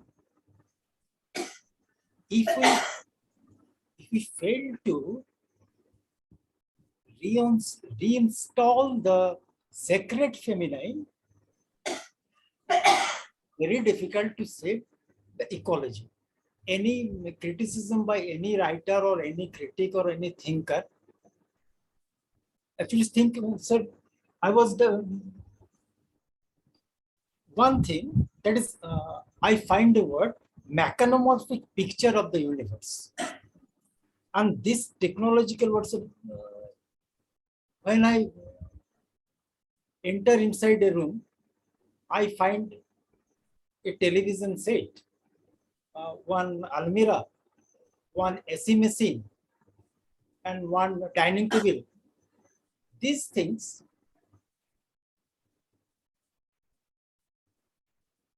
causes suffering inside me. But when I go outside and see birds and trees, different kind of feelings that I can have and I have. But sir, there is a rift between two types of thinkers, one deep ecologist and the socio-ecologist. Deep ecologists are saying that about biocentric duality and the species egalitarianism. And the other group is saying human beings are not just geological phenomena. Human beings are the most evolved. So they have the privilege and they can do whatever. They are not like ant or an elephant or a cat. But I always in the line of, or I support the deep ecologist. If we cannot develop this, and if we don't try to, it is becoming inexpressible for me. We are just going to ruin the world. Oh, so now tell me, and sir, industrialism and civilization, and the theory of enlightenment by Kantian theory of enlightenment, and befooled us. They befooled us. I don't know what is enlightenment. Western enlightenment, you and madam both explored the Western archaeology and archaeology of knowledge and Eastern archaeology of knowledge and criticized the Western modernism. And now tell me, when it is Sri Robindranath and Sri Aurobindo, there is both of them have sung the song of beauty of the natures and other things. So I am not against industrializations or development, but not this type of development, or by snatching the lands of the tribals and others, and to construct big buildings and supermarket and big bazaars. But ultimately, everyone, one thing, sir, we now at this stage, we don't have the ecstasy and we don't have the penchant for emancipation. When God has gifted us the quality that we can, quality of self-transcendence. But we are not doing that. We are happy with a car or AC machine or a big television set, etc. So, sir, now I don't know. I don't know much about the ecology or ecofeminism, but one thing, sir, ecocriticism. Please tell me, what is the value of ecocriticism in literary theory? Why should we analyze Rabindranath's Gora or Ghore Baire by using Marxist theory or Freud psychoanalysis? Please, sir.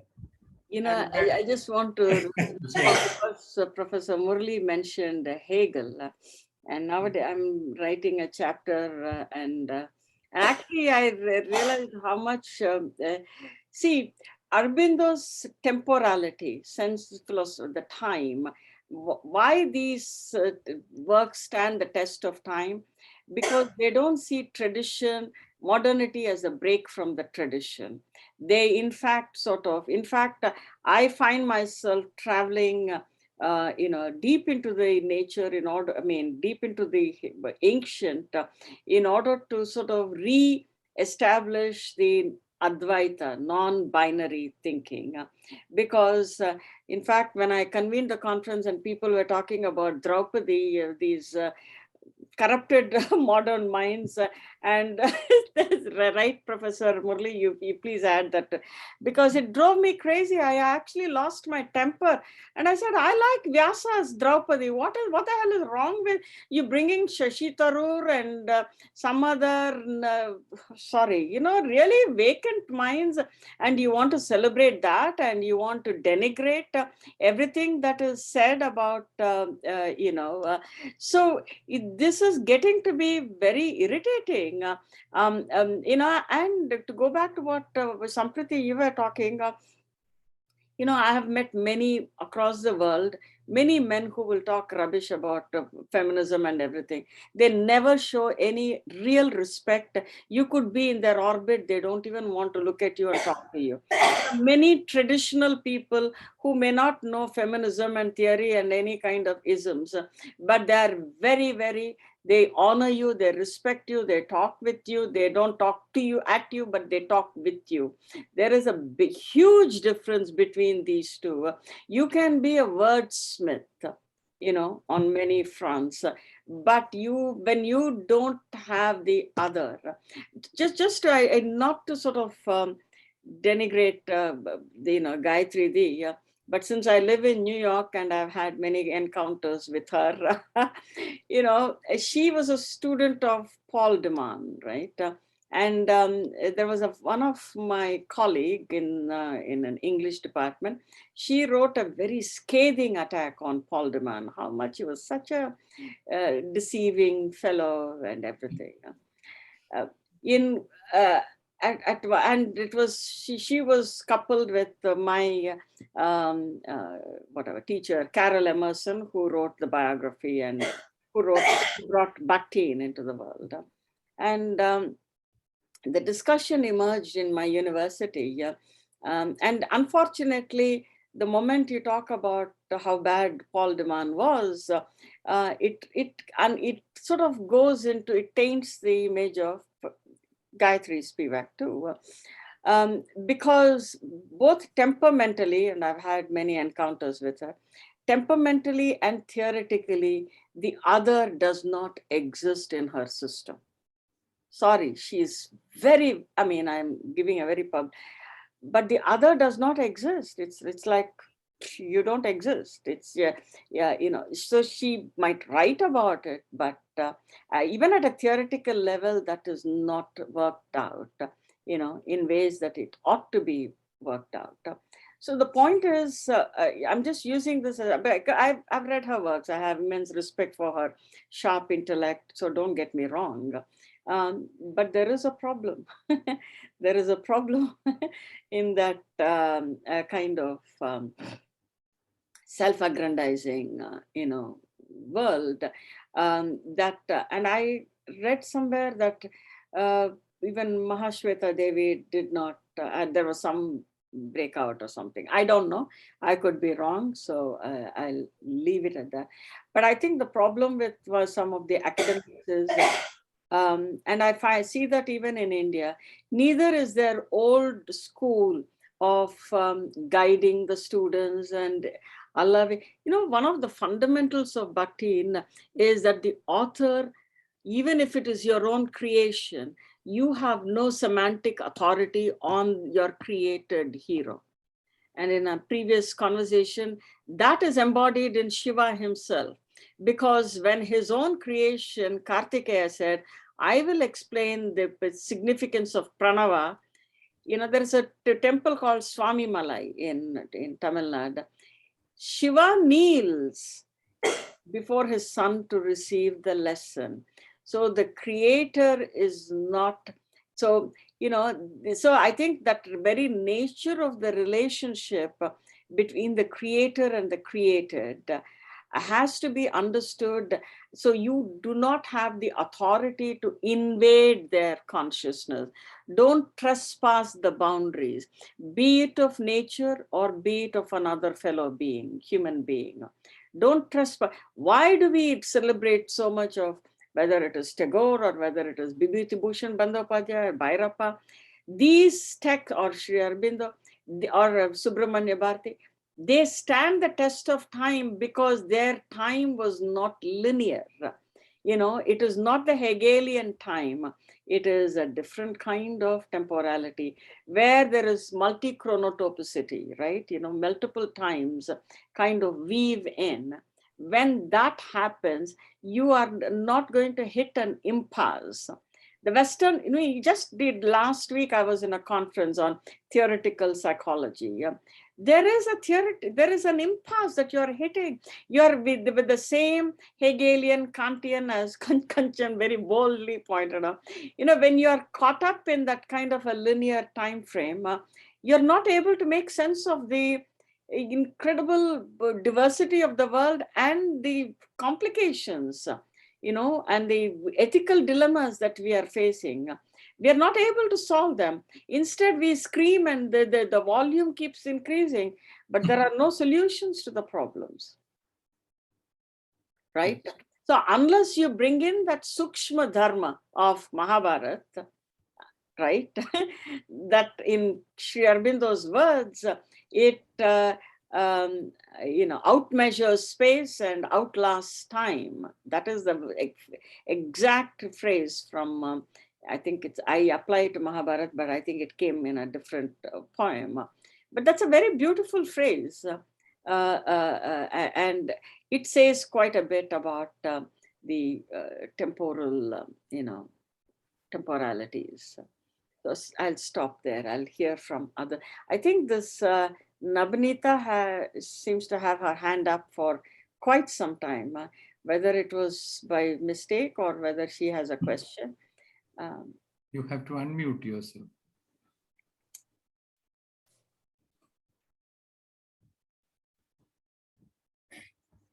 Okay. Nabnita, unmute yourself if you have a question. I don't know. Maybe she is not there. Okay. She left her hand there. I know. Okay. I just want to make a point.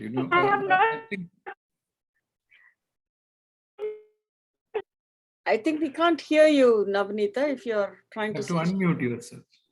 You have to unmute yourself. I think she's not. Click there and then. Okay. Why don't you go ahead, Professor Murali? Hello? Yes, now I hear somebody. Hello?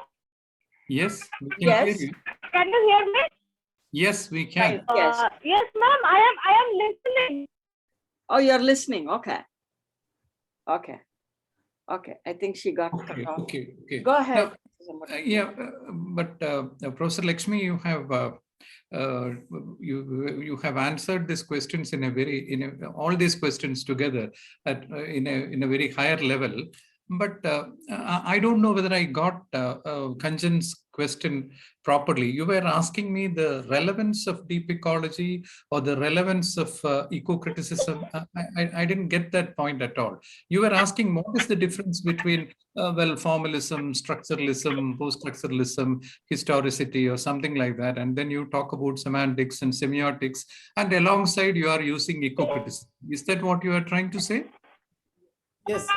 Yeah. What are the use?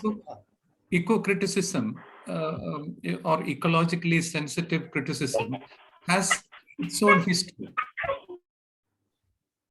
Am I audible? Yes. Yeah, it has its own history, it has its own conceptual issues, and it has its own politics, and it has its ways in which it has evolved. There are so many connections, so many reasons, like the linguistic theory and the struggles of linguistic theories, how it had come to the point where you realize that the world outside is as real, more real than language and its issues. As somebody would put it, the hole in the ozone layer is more real than your post-structuralist struggles, as they say. So there is a connection, how it has come through a post-structuralism. We have debated linguistic theory, and we have come to the point about, historicity and the necessity for recognizing history and how culture has been created. And we take off that beautiful term which you used, anchoring these things to so many issues, although I have just used one or two points here. What we have done is we have moved beyond, taking into consideration several aspects of feminism, for instance, feminist movements. Feminists have contributed a great deal to eco-critical theories. That is how you can't denigrate it by just calling it ecofeminism and leave it on a shelf. But they have contributed a great, they have done great contribution to understanding the language of nature, whether when Thoreau, he is a kind of biblical person in the context of eco-criticism. When he wrote in Walden, many of us, grew up reading Walden as such. It's like a Bible. We carried it around.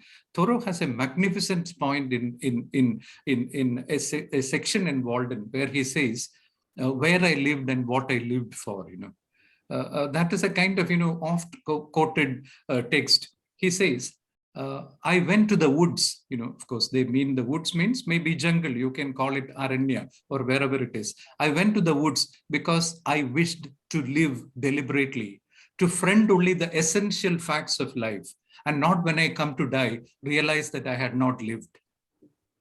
See, the point is to encounter a deliberate way in which you can make sense of life. Well, Thoreau was actually lying on the grass and listening to the grass growing or the walking of the ants. He spent a lot of time. People might say that the economics of all this despair is meaningless. It's like, Wordsworth writing about nature and looking at the solitary singer and listening to her song, but at the same time, buying a property. Or Shakespeare writing his drama and struggling to become a gentleman. There is a whole economics and politics behind the whole struggle of this romantic struggle or eco-critical struggle or going back to nature. This doesn't mean that, Walden was a kind of cry in the wilderness, a go back to nature. We didn't, all of us need not be, forest dwellers. We don't have to retreat into the forest, We can recognize the voice in the sages, We can read the Upanishads, we can read the Aranyakas, we can read the Brahmanas, we can read Rigveda or Yajurveda or any of this or Samaveda and listen to the music of the text and recognize the quality of vibration. Eco-critical theory, for that matter, connects west, east, north, south, and the inside and the outside. In Tamil, we have that beautiful concept of Agam and Puram, inside and outside. In the Thinai poetics, we talk about, well, it's a formalist way of looking at things. Indians were formalists much before, formalists started. Roman Jakobson started theorizing formalism, for that matter, or Shklovsky, gave the rise to these things. We had already thought about this kind of corners and how we can create these kind of conceptual issues. So Agam and Puram, the inside and the outside, the meeting point of Agam also in Tamil, it means home. So the home and Tagore's beautiful inside, the home and the world. Yes, Gore Boire, as you very, very clearly mentioned, Bahar, the outside world, and the Ghar, or the world inside. Inside and outside, we bring it together. There's a world outside. As I myself have written in many of my books, we are actually teaching or engaging with the world outside the window. The world has to spill over into the text. The text becomes meaningful when it is integrated with the inside and the outside. So eco-criticism and its critical tenets actually call for meaning and value and significance. We have meaning, value, significance.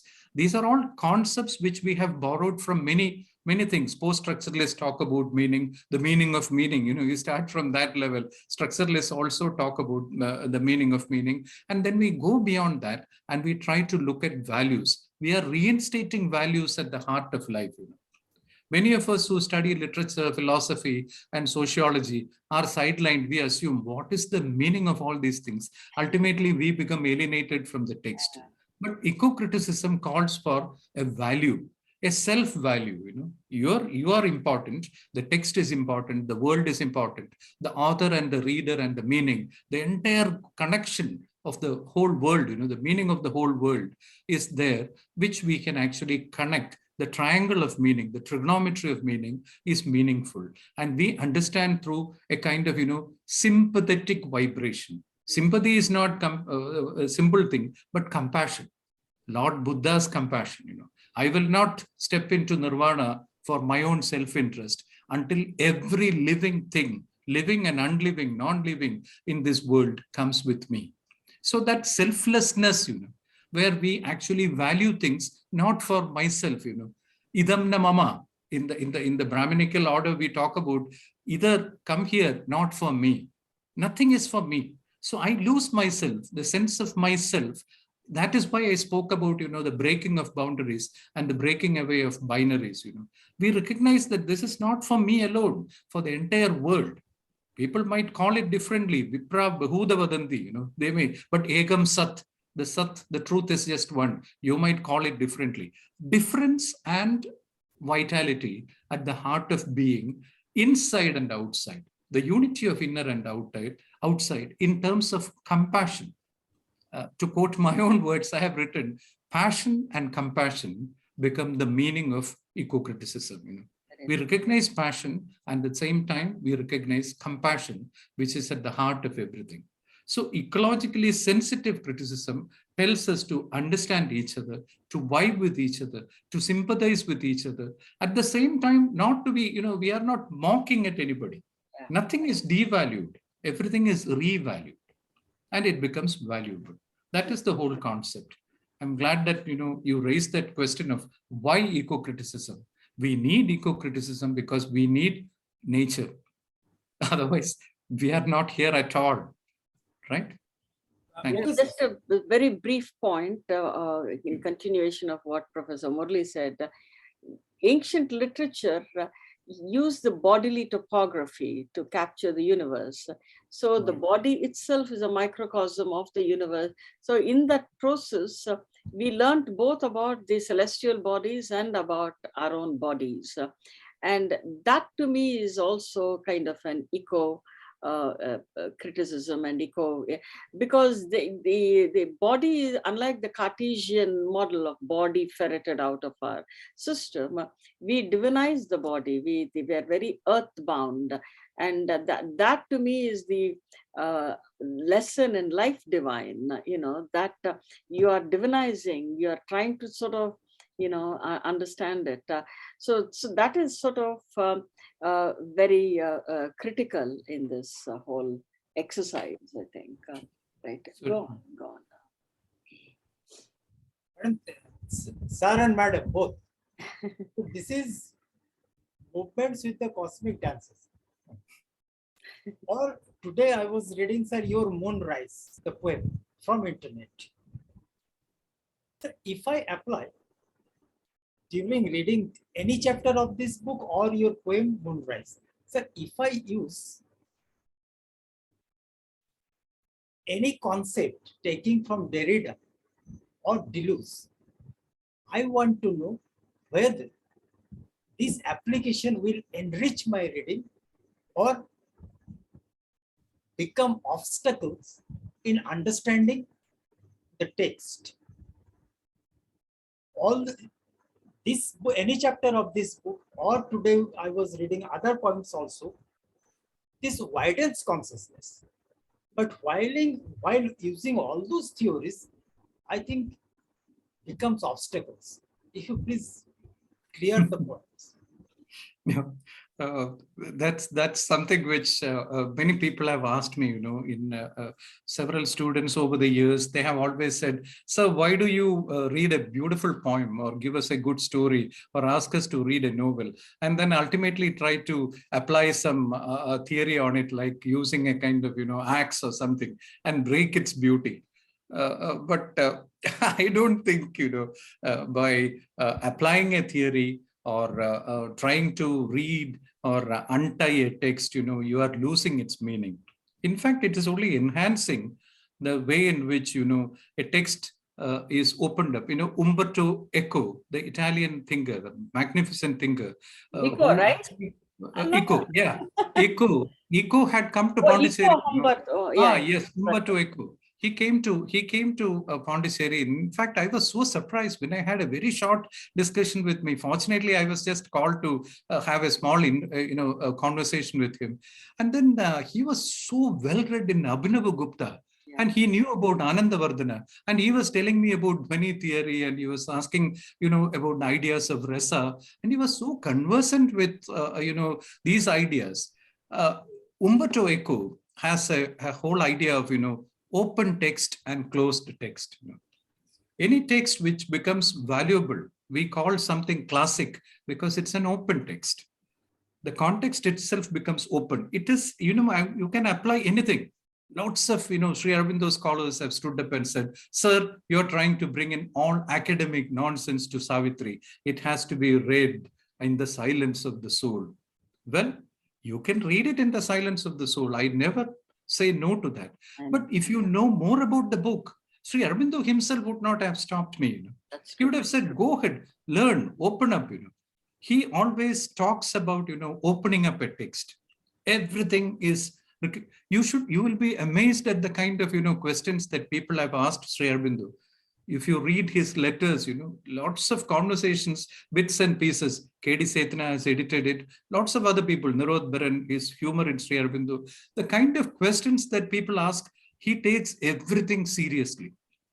He never says, "Okay, this is a silly thing. Sir, were you Shakespeare in your last birth?" Somebody asked him. He said, "Yes, I was Shakespeare. I was Cleopatra too." So look at the way in which, he places his finger on that. Doesn't really make any difference whether it is Shakespeare or Cleopatra, male or female, writer or queen. So point is, he takes it seriously. You can apply any theory, provided you are genuine.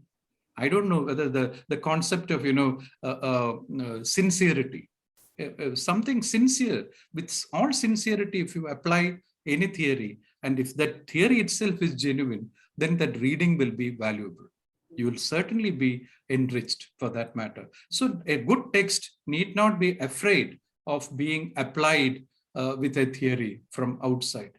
If it is really there, it can be read. Look at the amount of reading that Savitri has undergone. How many people have read it over the years?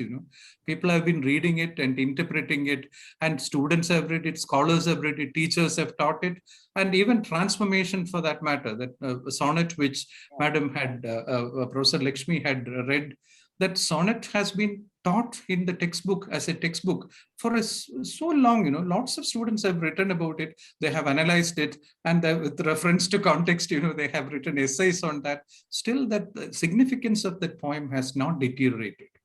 So let us not undermine the quality of reading.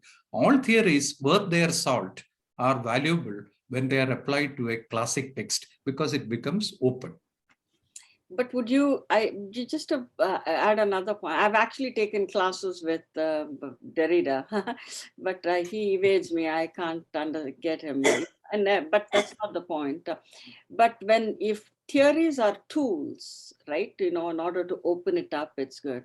But when a theory becomes a weapon, then that's when you do this kind of anatomical dissection.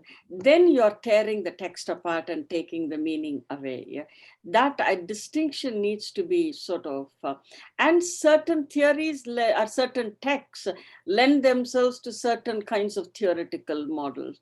So just as how we need a certain kind of a tool to fix something, you need a certain kind of theory that can do justice. I don't think I could have done justice to Mahabharata, a kind of a Derridian or a Deleuze, because it would completely be very different than a kind of a Bakhtinian Bhartrhari. So you're absolutely since you mentioned Umberto Eco, I just have a small personal thing that long ago I wrote a piece using Bhartrhari to talk about the non-dualistic nature of language, no la langue and la parole. And I used Bhartrhari to, and I used a literary event mostly it is done in Telugu and Sanskrit called Avadhanam. It shows the sort of the capaciousness and the versatility of language.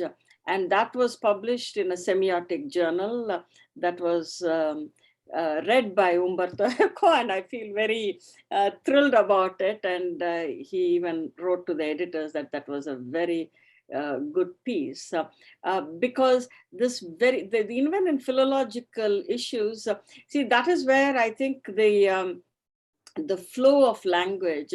So these people, someone like Aurobindo or even Bandyopadhyay, Bhairappa or Tagore, they are not prisoners of a certain template and a genre.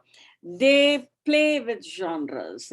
There is a certain joy, and their text, no matter when you read it, where you read it, something new pops out. The reason that something new pops out is because of their ability to be free. And I feel free when I read them.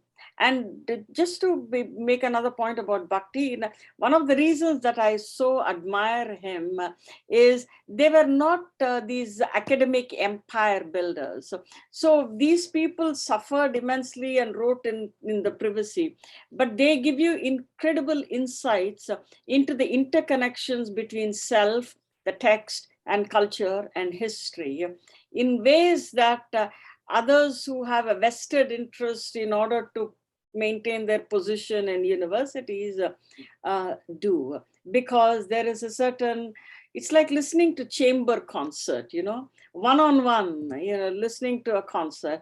I said, oh God, that, anybody who has taken music lessons understands what it is like to sit with a Guruji and he or she shows this is the power of melody. This is the power of tala, rhythm. It's a different experience altogether than even going to a concert hall and listening. You feel the music in that small enclosed space. And that's where I think, so don't weaponize it. I have no problem with the left. I have a problem that they have weaponized the damn thing. They have made it into a weapon. Same, if it happens even in religion, I'll say the same thing. Don't weaponize it. Understand that this is the, so anyway, that's my response to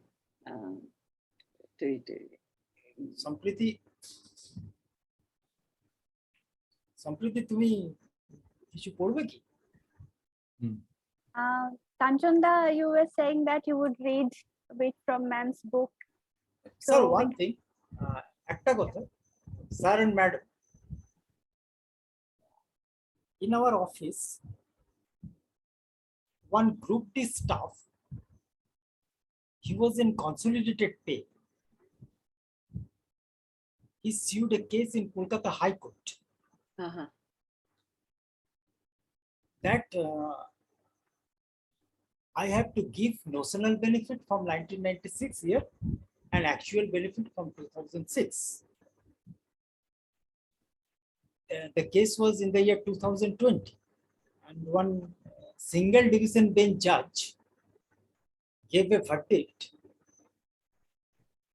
that, and the judge cited one case, Uma Devi and the state of Karnataka, and he lost the case. He got disheartened. Please meet me, your advocate, I want to talk with you. Then I told the advocate, sir, have you read Derrida? In some countries, in law colleges and classes, they teach Derrida. So if you can deconstruct this verdict of the judge, then there is a possibility so that we can regularize that employee. Sir, yes, sir. And that judge and the man and that advocate appealed the case in the division bench. And ultimately that person who was suffering so much, he got justice.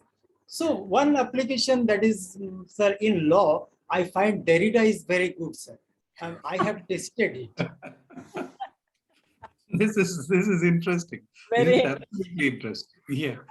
But Derrida always stands for justice, despite everything. He is one person who primarily, anyone who has read him or if you have worked with him or read him, then you certainly feel that, he is one person who likes to open up justice and reveal it. Maybe his methodology is slightly complex, but it's rewarding nevertheless. So this is a good example, Kanchan Ghosh, Derrida in law, that's Derrida in law, sir, yes.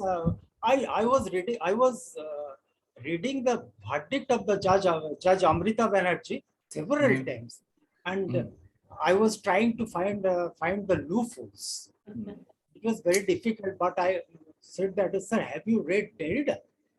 If you apply Derridian deconstruction in that verdict, there is a possibility that we may challenge the case in the division bench of Kolkata High Court. Then two justices, Justice Kaushik Chanda and Justice Abhijit Banerjee, they gave a different verdict, and ultimately he got justice. And that is, we must say that there is an application at least. But sir, if I apply, sir, while reading a poetry or just this book, I should tell my friends in Israel about what you said about Derrida, because once Derrida went there and it was really very difficult time where there was suicide bombing and everything in Tel Aviv, and they thought he would speak about something about the crises.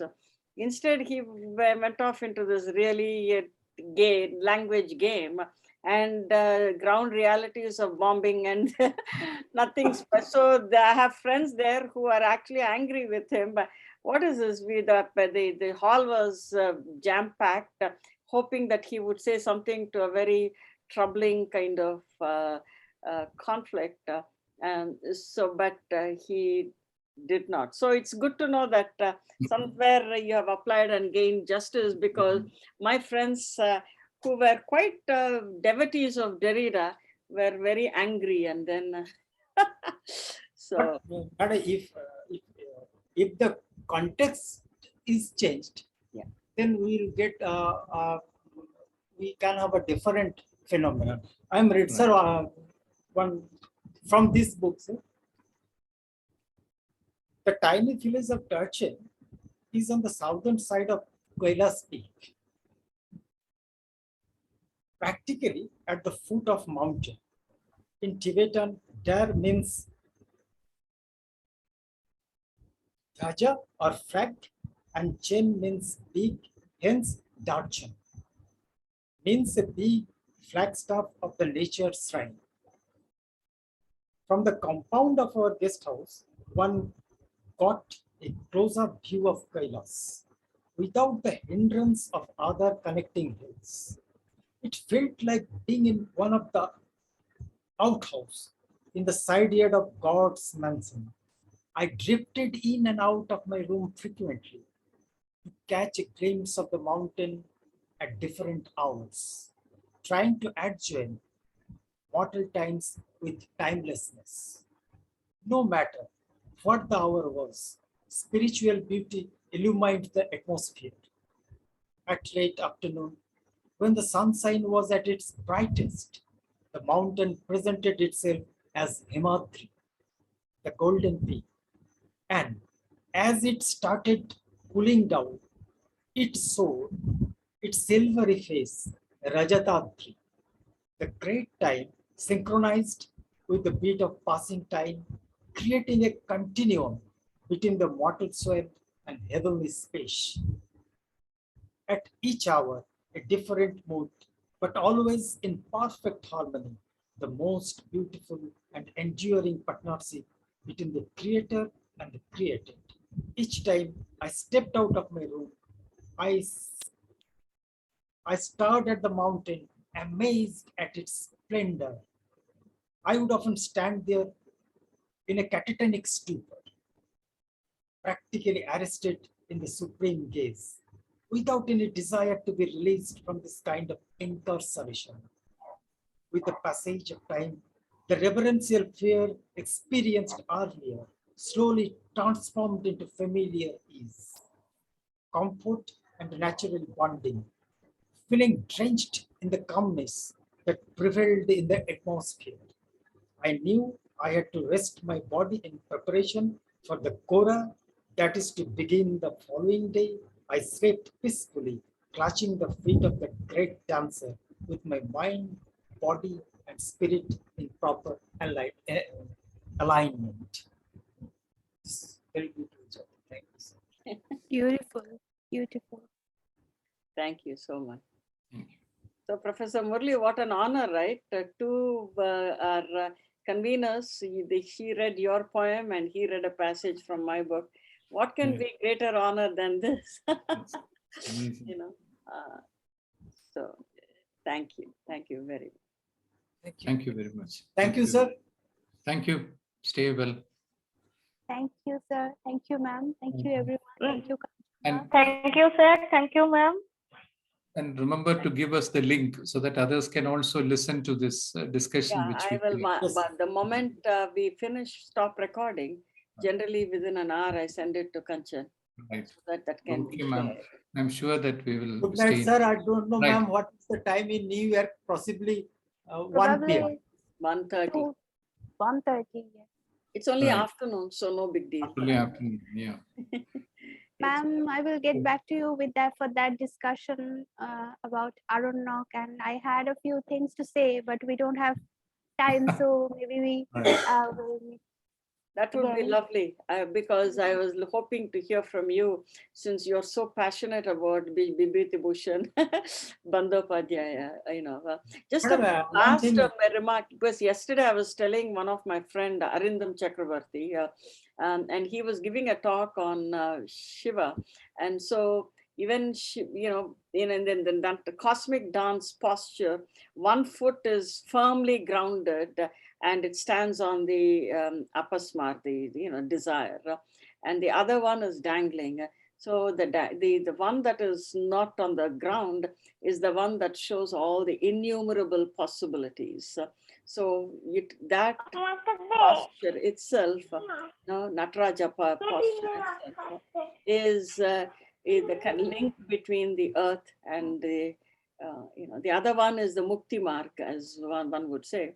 But the feet that is not on the ground is the one that says the world is full of innumerable possibilities, open-ended world. Right. It's a very nice way of thinking about it. So, Sure. human and nature, eco. So yes, I look forward to hearing from you, Sampriti, Yes. and do pursue your passion at any cost. Universities are only there for a certain reason, but after that, we have to go beyond the institutions. Institutions. Right? Won't you agree? Right. Absolutely. It's a piece of paper. PhD is a piece of paper, but a valuable piece of paper. But there is beyond that passion that you must That's- pursue at any cost. Right. And I think you will. Trust me. When you become famous, you just remember me one day. All right. All the best. Thank you, Okay. ma'am. Thank you, sir. Okay. Thank you, Right. everyone. Say Thank good night or good morning or goodbye. So Good long. afternoon. So long. Yeah, Pleasure so meeting long is a better word. Professor Murali. Stay in Yeah. touch. Certainly. Certainly. Yeah. That would be lovely. Right. So Yeah. I will stop the recording for Yeah.